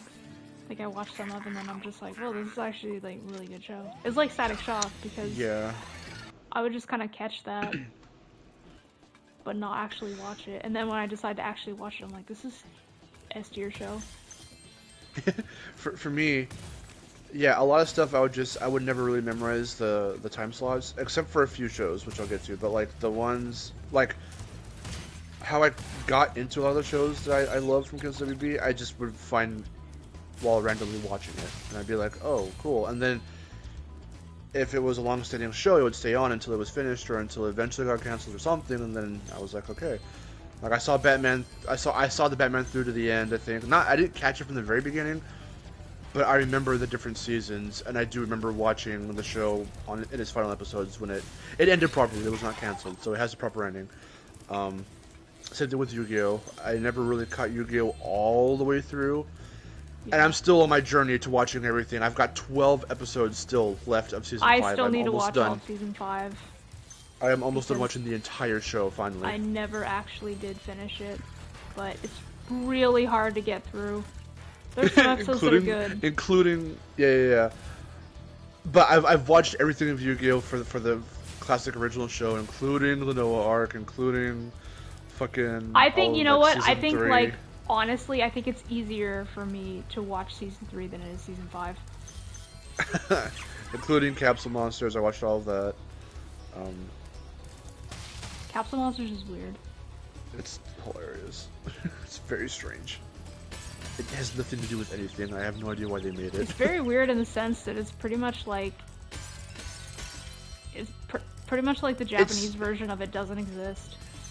It's the most stylistic filler arc, I will say. I think it does exist, but I've never seen it. It's interesting to say the least.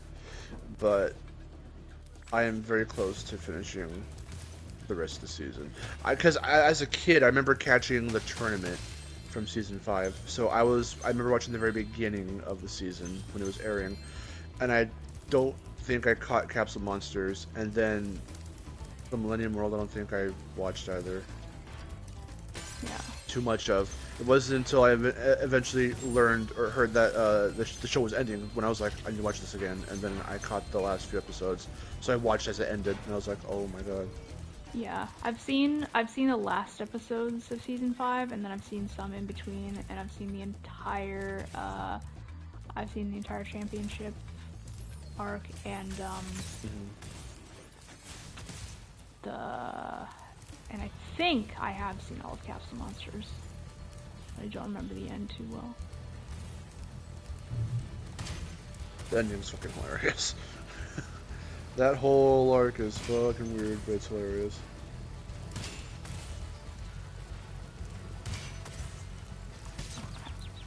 The Dornicol.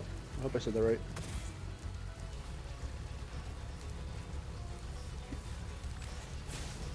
You just call them Mac.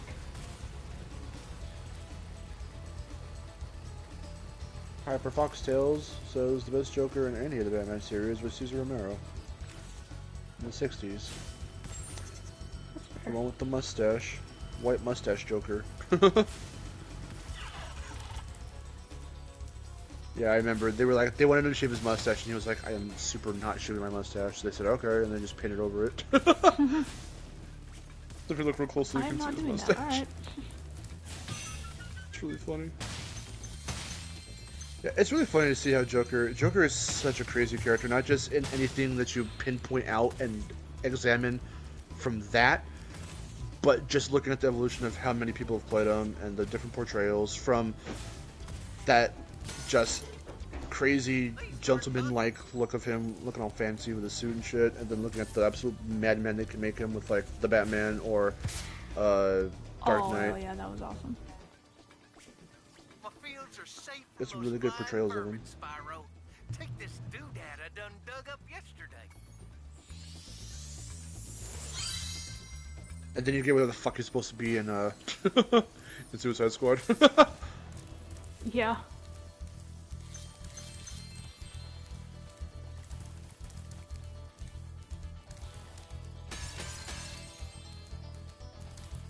See, nice rabbit. you later.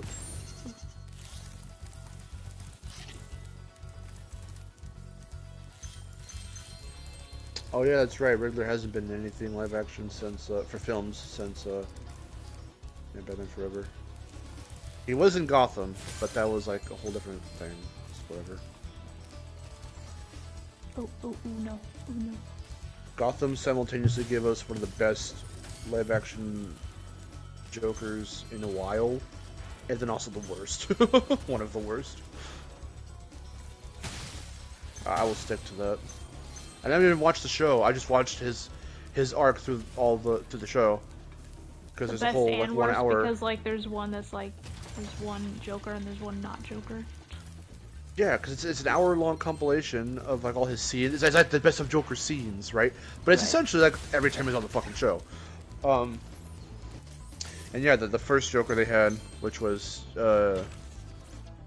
Jerome Velasca, is like super cool, and like he's literally Joker.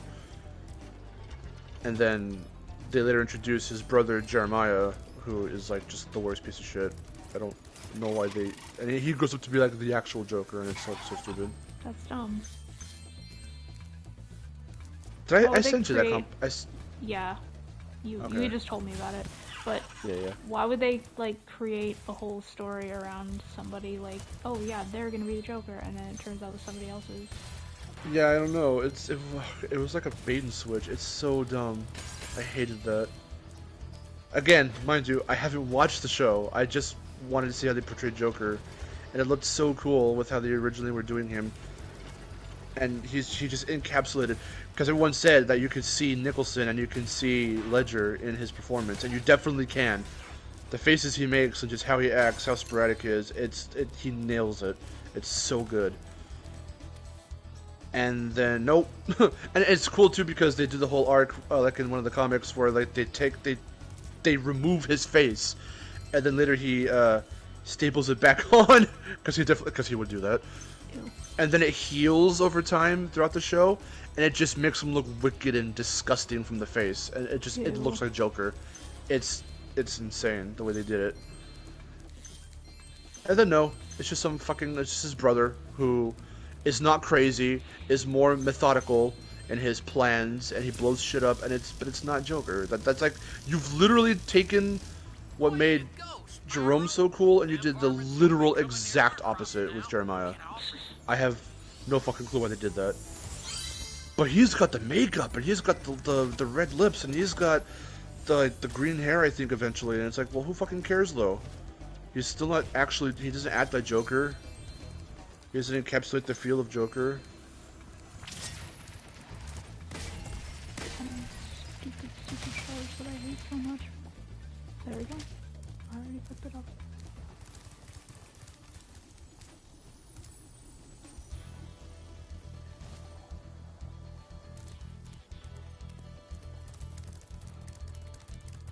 Yeah, I'm super down to watch the Batman again. What the hell? Hold on just a sec. Okay. Someone's at the door.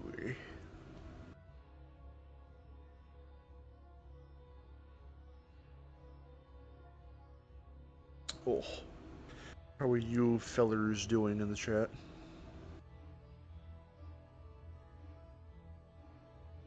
Let's do that. I done dug up yesterday.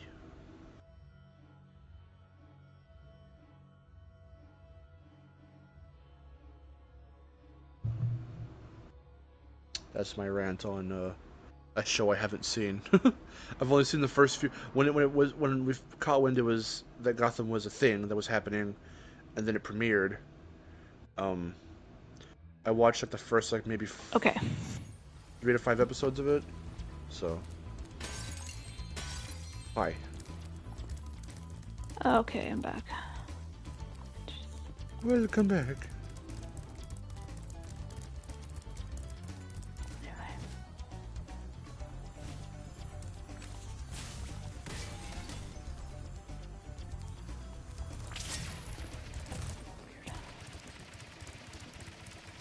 What happened?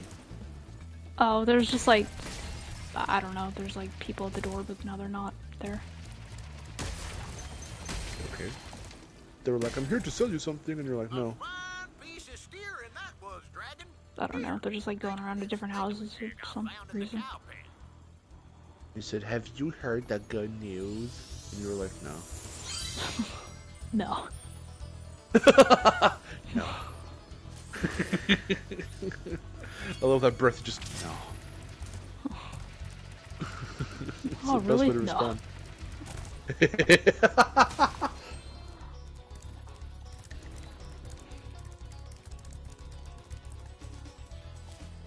Guess Goofy's weight? What a prize! 120 pounds? No.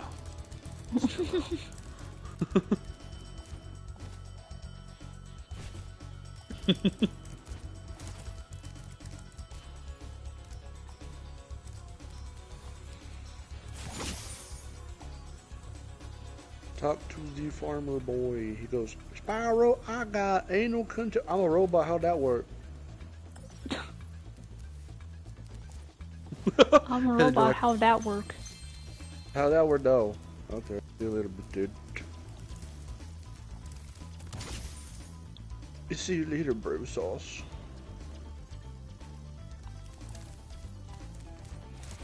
Bro sauce.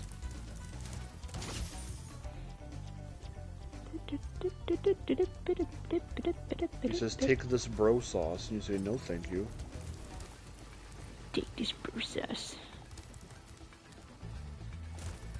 Is that a... Is that a Baron? It's not a Baron, yeah. It's Tristan with this bro sauce. Take this bro sauce. I love this game. That was from his little demon child.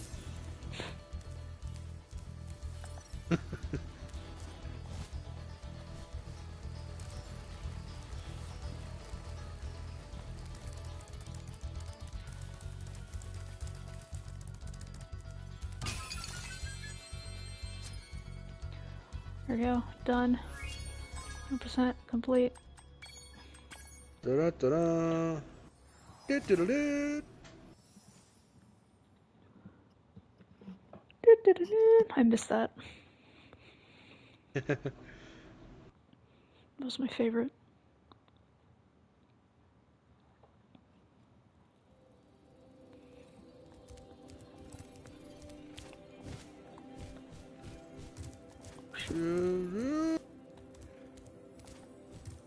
Okay, let's see.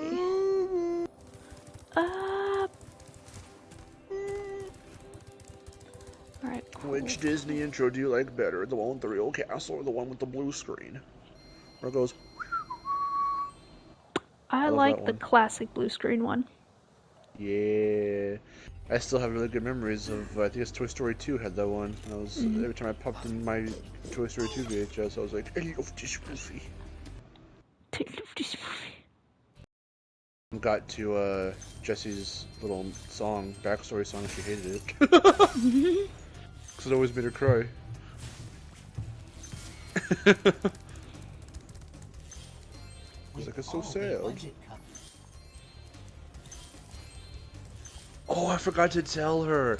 I fucking had to like ask, I needed to get some information from my cardiologist a month or so ago. And so I had to try and call them up. And the fucking, the hold music was an instrumental of that.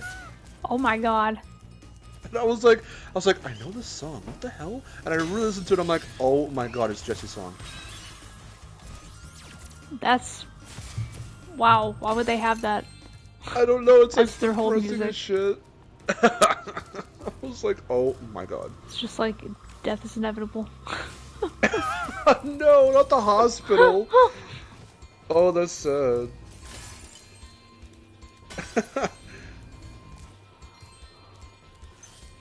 It's your body. It is a sad song.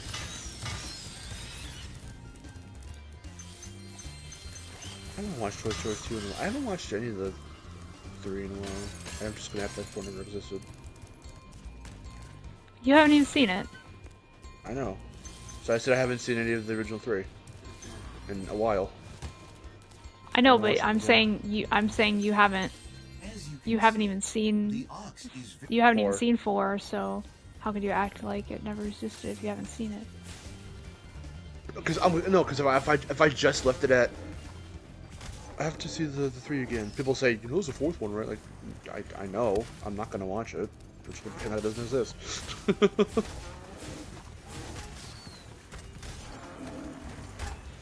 I have no desire to see it. We should, because it's not bad. I just really don't see why it needed to be made. There's no reason for it. It had a perfect ending for 3. Well, I know. I think it had a perfect ending too. I'm not saying it's like it's good in terms of like it need to be made. I'm just saying it's like not a bad movie if you just think of it as a movie.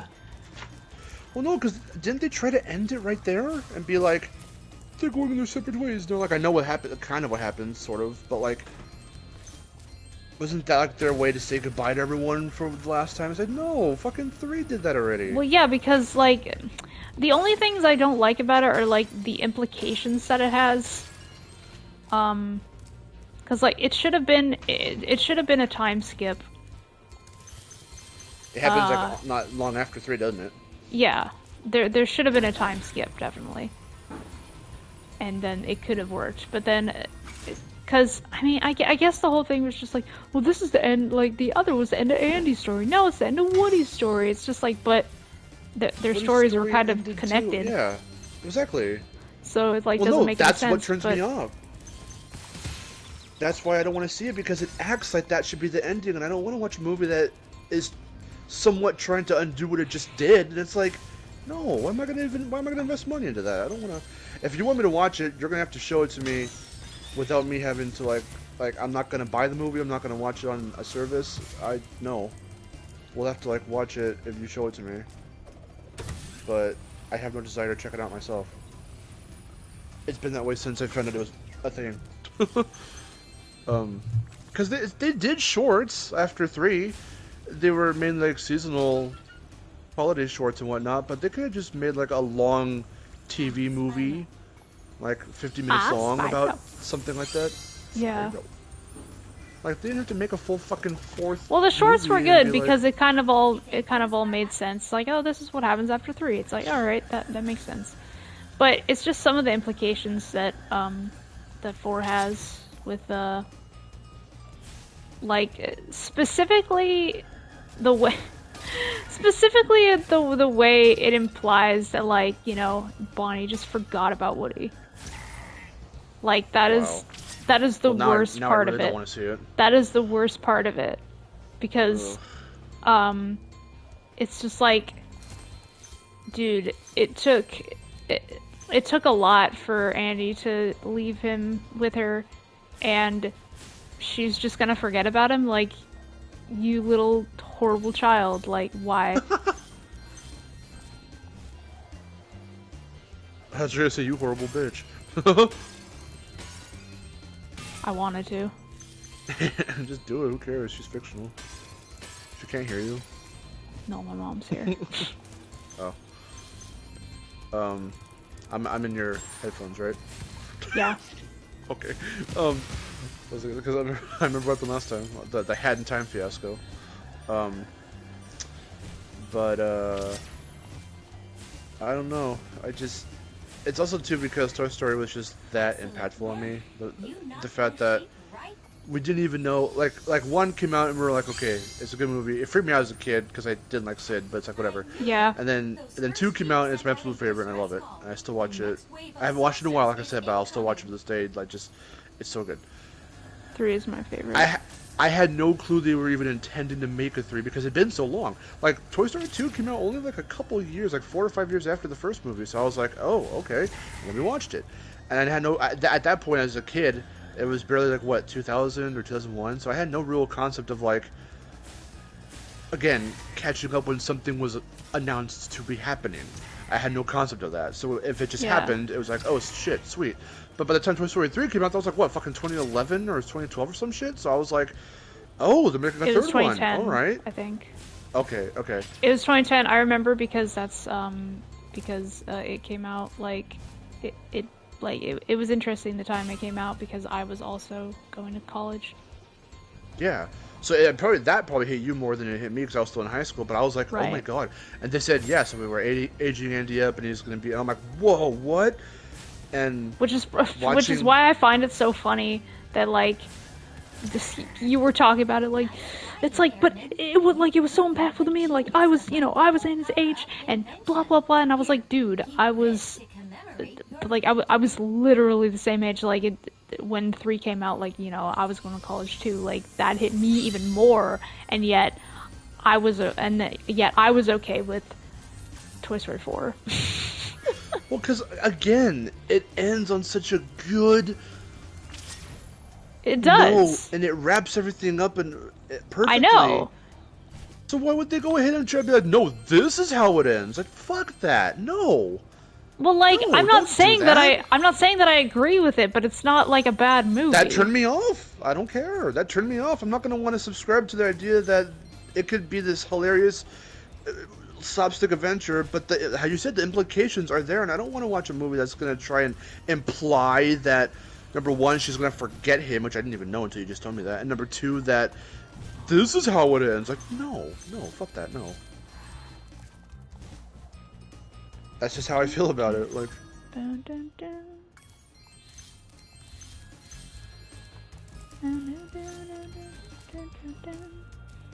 Because at that point, it just feels like they're just capitalizing off of just how successful it was. And it's like, it did not need to happen. Because you already made shorts. If they didn't have shorts and they made a fourth, then I could be like, well, why didn't they just make shorts out of it? But no, there were shorts! Just make the fucking fourth movie either a TV movie, like I said, or make it into shorts. Well, like obviously there's a reason why they did it, and I don't know why, but like, there's... I mean, I'd like to know the reason why. It just baffles me that they even chose to do that. It baffles me. It was not needed. It was not needed because the shorts are already all taking place after 3, so you already can see that Bonnie takes them on adventures and shit. Like, that's fine. I do not mind if you want to keep going and making merchandise and shit off Toy Story and, profiting off it. I know we didn't have Disney Plus at the time. We do now. And I think they are planning a Disney Plus series for Toy Story. They might be. But just do that now. That you don't need a fourth, or don't tell me you're going to make a fucking 5th movie or some shit after this. Like, no, there's no reason. Why do you gotta get so angry about it, though? Well, it just... Again, Toy Story was like a really, like, impactful series for me of movies. I know. I understand. I don't know. It's just nostalgic to me. And it is for me, too. We just feel differently about it. I'm so glad I'm not as negative as everybody else on the internet. Okay. Hey, Aaron, do you like Legend of Spyro: A New Beginning? It's not my thing. But I'm not negative about it. I'm just like, what? It didn't have to happen. It's the worst. I'm not saying that. Why don't you try it on me? No. I said I don't care about the story. That's just me. Me as a person, I just happen to rant sometimes. Sorry.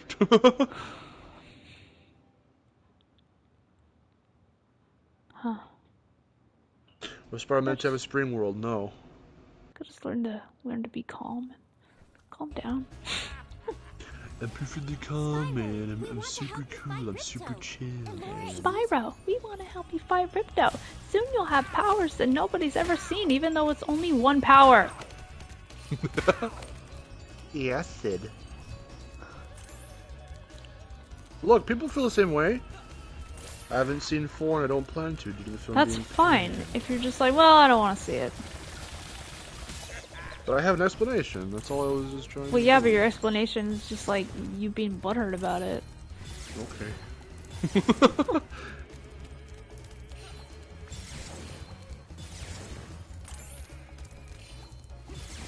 Green, green, green, green. There it is. There we go. I just wanted to use that before I had to... There we go. I did get him. Acid his ass. I like how he just flops down like...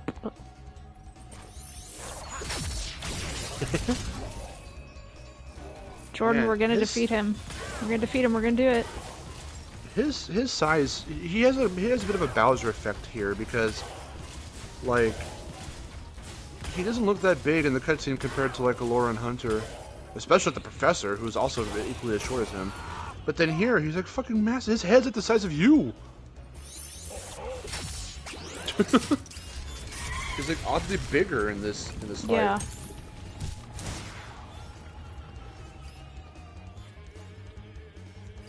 I guess chalk it up to him being like his most powerful here, but it just makes no sense. Well, he was like oddly big. If you, yeah, in the original, if you would like go up to him, like during the other boss fights, if you could find a way to like go up to where he was like oddly huge. Oh shit. But do you think that was so that way you could see him up there, so they could have that detail that you could see him? Probably. Also, don't you get skill point for shooting him? Yeah, you do. Is it in both the original and Reignited, or just Reignited? I think it's both. Well, I don't know. I actually don't remember now. You know what's not cool about this version of the boss fight is his attacks are homing. A lot of fucking projectiles homing on you now in Reignited. Oh god. A lot of them do. More than I initially thought when I was first playing Reignited when it first came out. Whoa! Whoa! I love how when you were playing Spyro 1 a little while back, I was looking at the dogs, I'm like, yep, nope, the dogs are very fair in the original, and they're not very much so in Reignited because they home in on you in mid-air when they're pouncing on you. They really do. It sucks. The tracking is too stupid. Good. It renders the roll useless.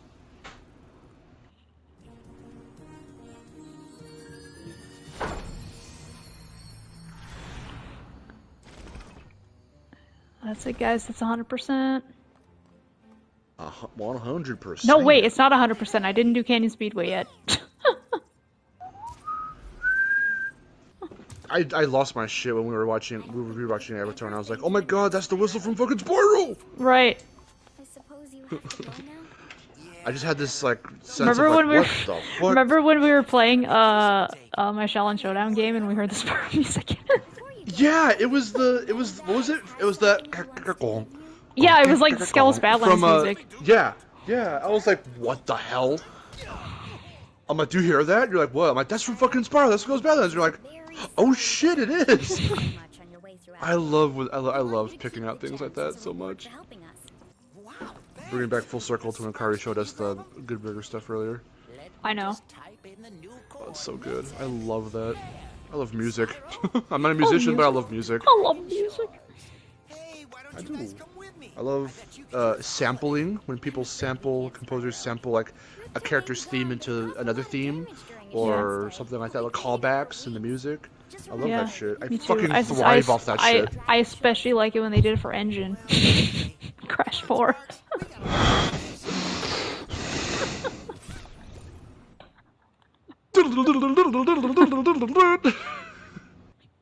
Literally, you were the only person who never noticed. God damn it. Because it doesn't sound like it. It does, though. It does not.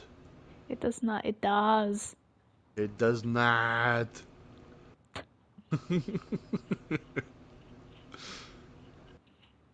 I will literally, after this, go download both themes. Well, actually, I already have engines from Crash 4. I'll download Crash 2's theme if I don't have it already, and I'll fucking play them one after another.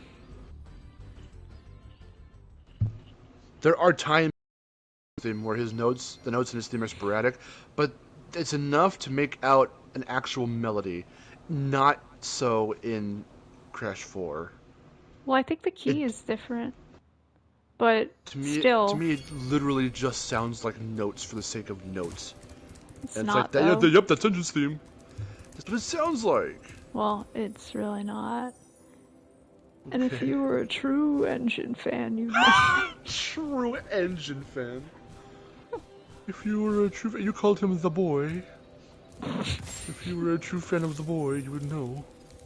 You fucking fake gamer. But then again, you said like, oh, Engine's Engine's theme never stood out to me anyway, so I was like, oh, well then, it's your problem. Oh, well, never speak to me again.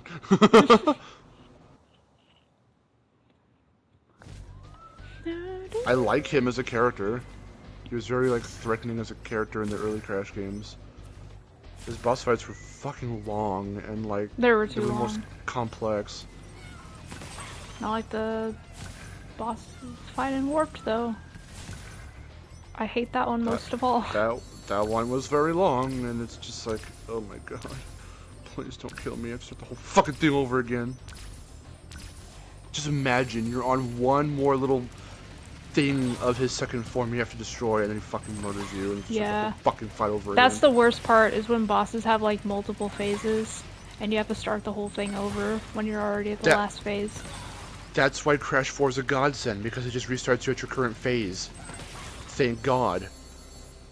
Fucking Caddy's like, oh, you know, I wouldn't have minded if, because these boss fights are intriguing, so I wouldn't have minded if you just start from the very beginning. I'm like, no, fuck that! Have you, Cortex's fight, both of his fights, well, the first one is... They're intriguing, so I wouldn't have minded. No, it doesn't matter if they're intriguing.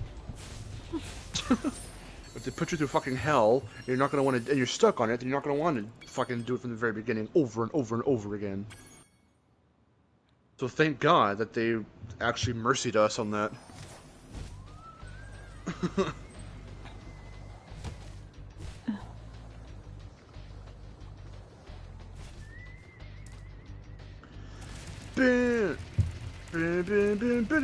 See, there are parts of see, I have Engine's actual Crash 2 theme in my head right now because I know how it goes.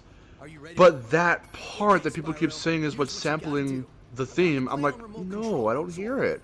I just hear and it's like, that's not his theme. Well, I mean, that's not like the main part of the theme that you know, but it's the best part. It's the best thing that works for his song in Crash 4. Because the other parts wouldn't exactly work. I mean, because I even know how his Crash 4 theme goes, and I like the way it sounds. Yeah. And that's the best part of it that works.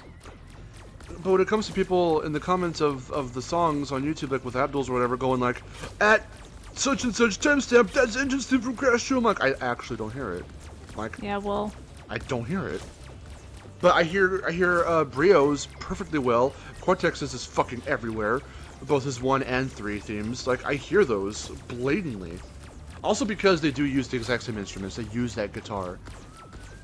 So that's probably why. Hey, you nailed all the targets. But for Engine, I can't hear it. You nailed all the targets. The targets. Spyro, let's go to Target. Let's go to Target.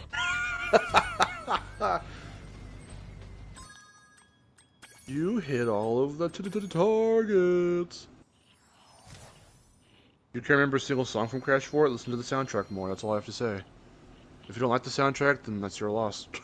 It's a good soundtrack. I can only remember some of them. I can remember Run It By You, I can remember Bears Repeating. Basically all of the 11th Dimension has really good music. I love Stay Frosty's music so fucking much. Rude Awakening is very good. Crash Compactor is so fucking good. There are quite a bunch that I can remember off the top of my head. I just know I love Nitro Processing's music.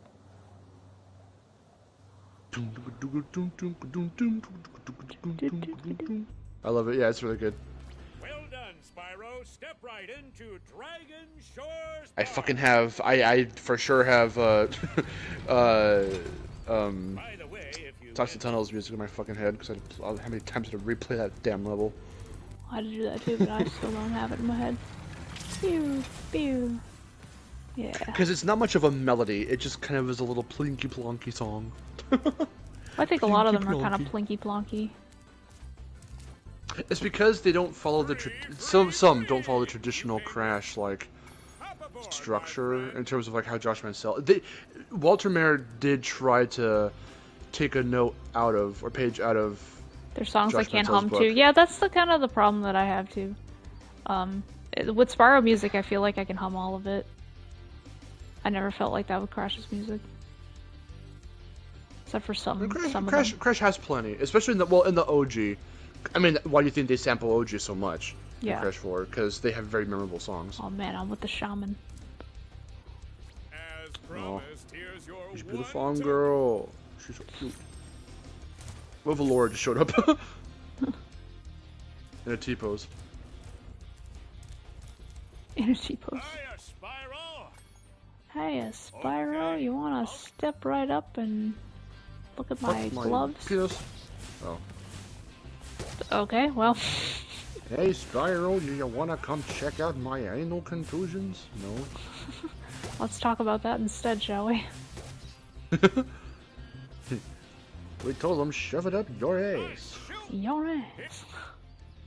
That shit made you laugh. It's so funny. Ready for the next round?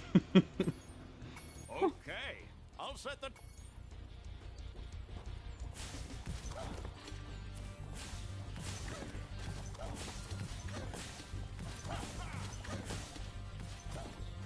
Watch out for the other coasters, Spyro.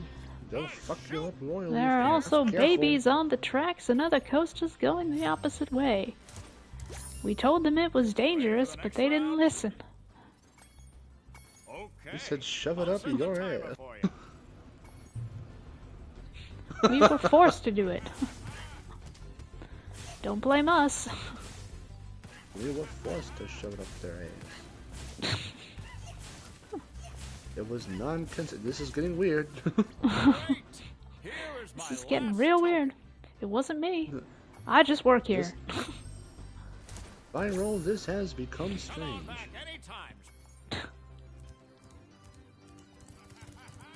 This has become very strange, Spyro. Spyro, I invite you to step on up and lick my sack. What? He's like, that, no, no thank you. I couldn't even say that part with a straight face. Because imagine the way he would actually say it, it's really funny. That was pretty funny, wasn't it?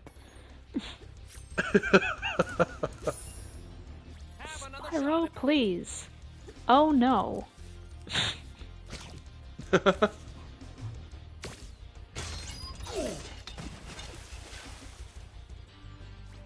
Do a tree.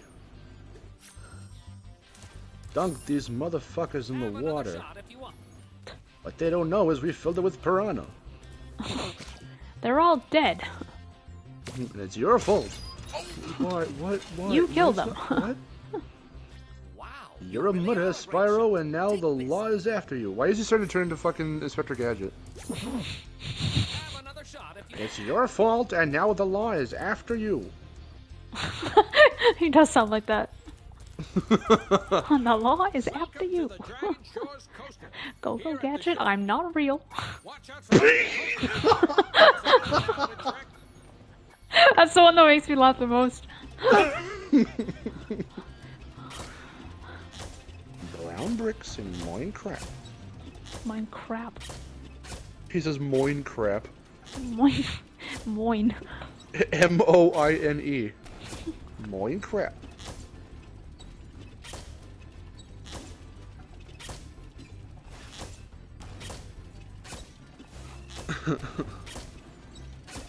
Alright. Here we go. Good job, Dragon. Here's a token for you.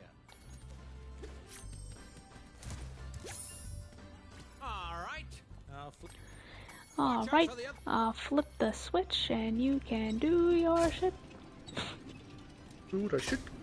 And don't fucking talk to me ever again. Thank you, come again. Is Apu now? Oh wait, you can't do that. So apparently it's controversial now. It's racist. Racist. Except everyone ever has done a voice of another ethnicity. That's called talent. It's called using it not to mock that ethnicity, but just to do a playful character. It's using your talent to do other accents.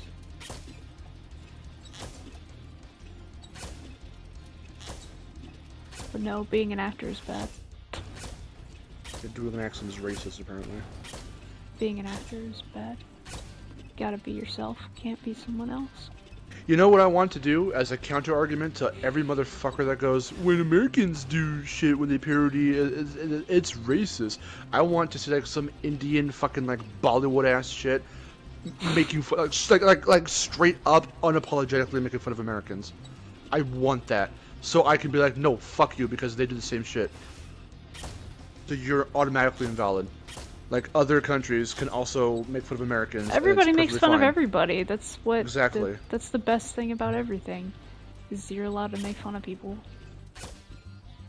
When you do it out of spite and it's clear that it's spite, then yes, it's bad, and that is very racist. Yes. But making fun of people is like cool. When you pair. Nope. Miharu says.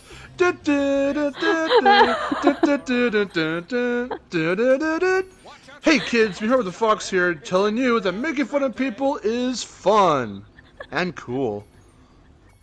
That's my next video. It's just me saying, it's just my intro and me saying making fun of people is cool. What you have to no, this is what you do. This is what you do. You have somebody trace and rotoscope over He-Man, but it's you. So at the end of your video, you have an end of the video message for the kids, and you say, remember that making fun of people is very cool. And I'll dub you over. You'll be very manly. Making fun of people is very cool. It's like a really manly. And then you write on Cringer. Yeah. You write on Cringer. You run away into the heavens. Yes, Cringer can also just run on air now, and you go up to heaven. Well then, I'd write on Swifty. Okay. Yeah. Okay. Yeah. It should be Shiro then. Although it would be funny to see a really manly Miharu. Holy shit. God, please, nobody draw that. Like a really buff Miharu. Do it not with a man's body, but just make her like a buff woman. Buff woman. Give Miharu abs. Ah, god dang it. Give her really good, strong legs, and I'll be satisfied. I don't think I got it. No, god dang it. Miharu S-E-Z says, that's no good. That's no good. I should give morals at the end of each of my videos. You have to do a Julia White impression. It just reminds me of. Ooh, it reminds me of my smokes. It reminds me of. There's a clip of Doug Walker as Sonic, and he's like, "Hey kids, if someone wants to come and fuck you up in the ass, that's no good." That's funny. I'm gonna find it right now. God. It's from the Sonic fan film, the 2013 fan film.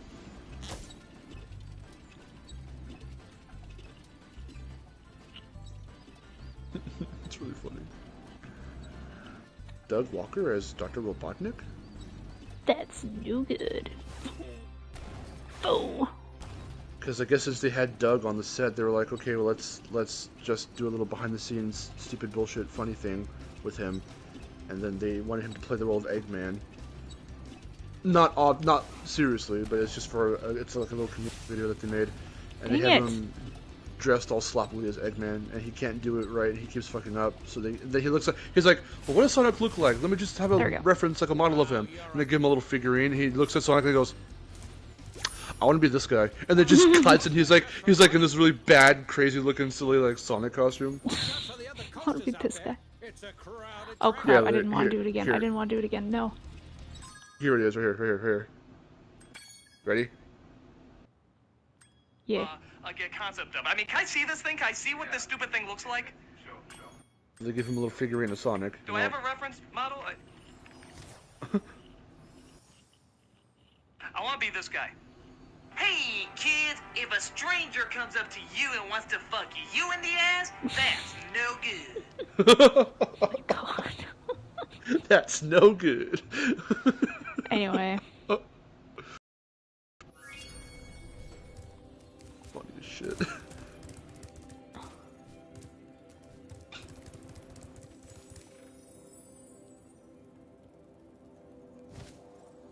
And that is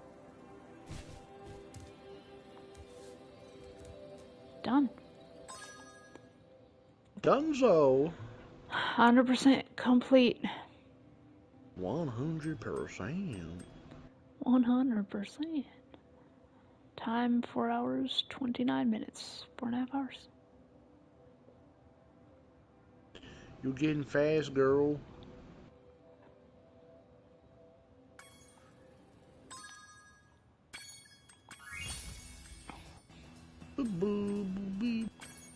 And so far, that's 7.5 hours for Spyro 1 and 2. So to beat my record, let's see, okay, my record is 15 hours. So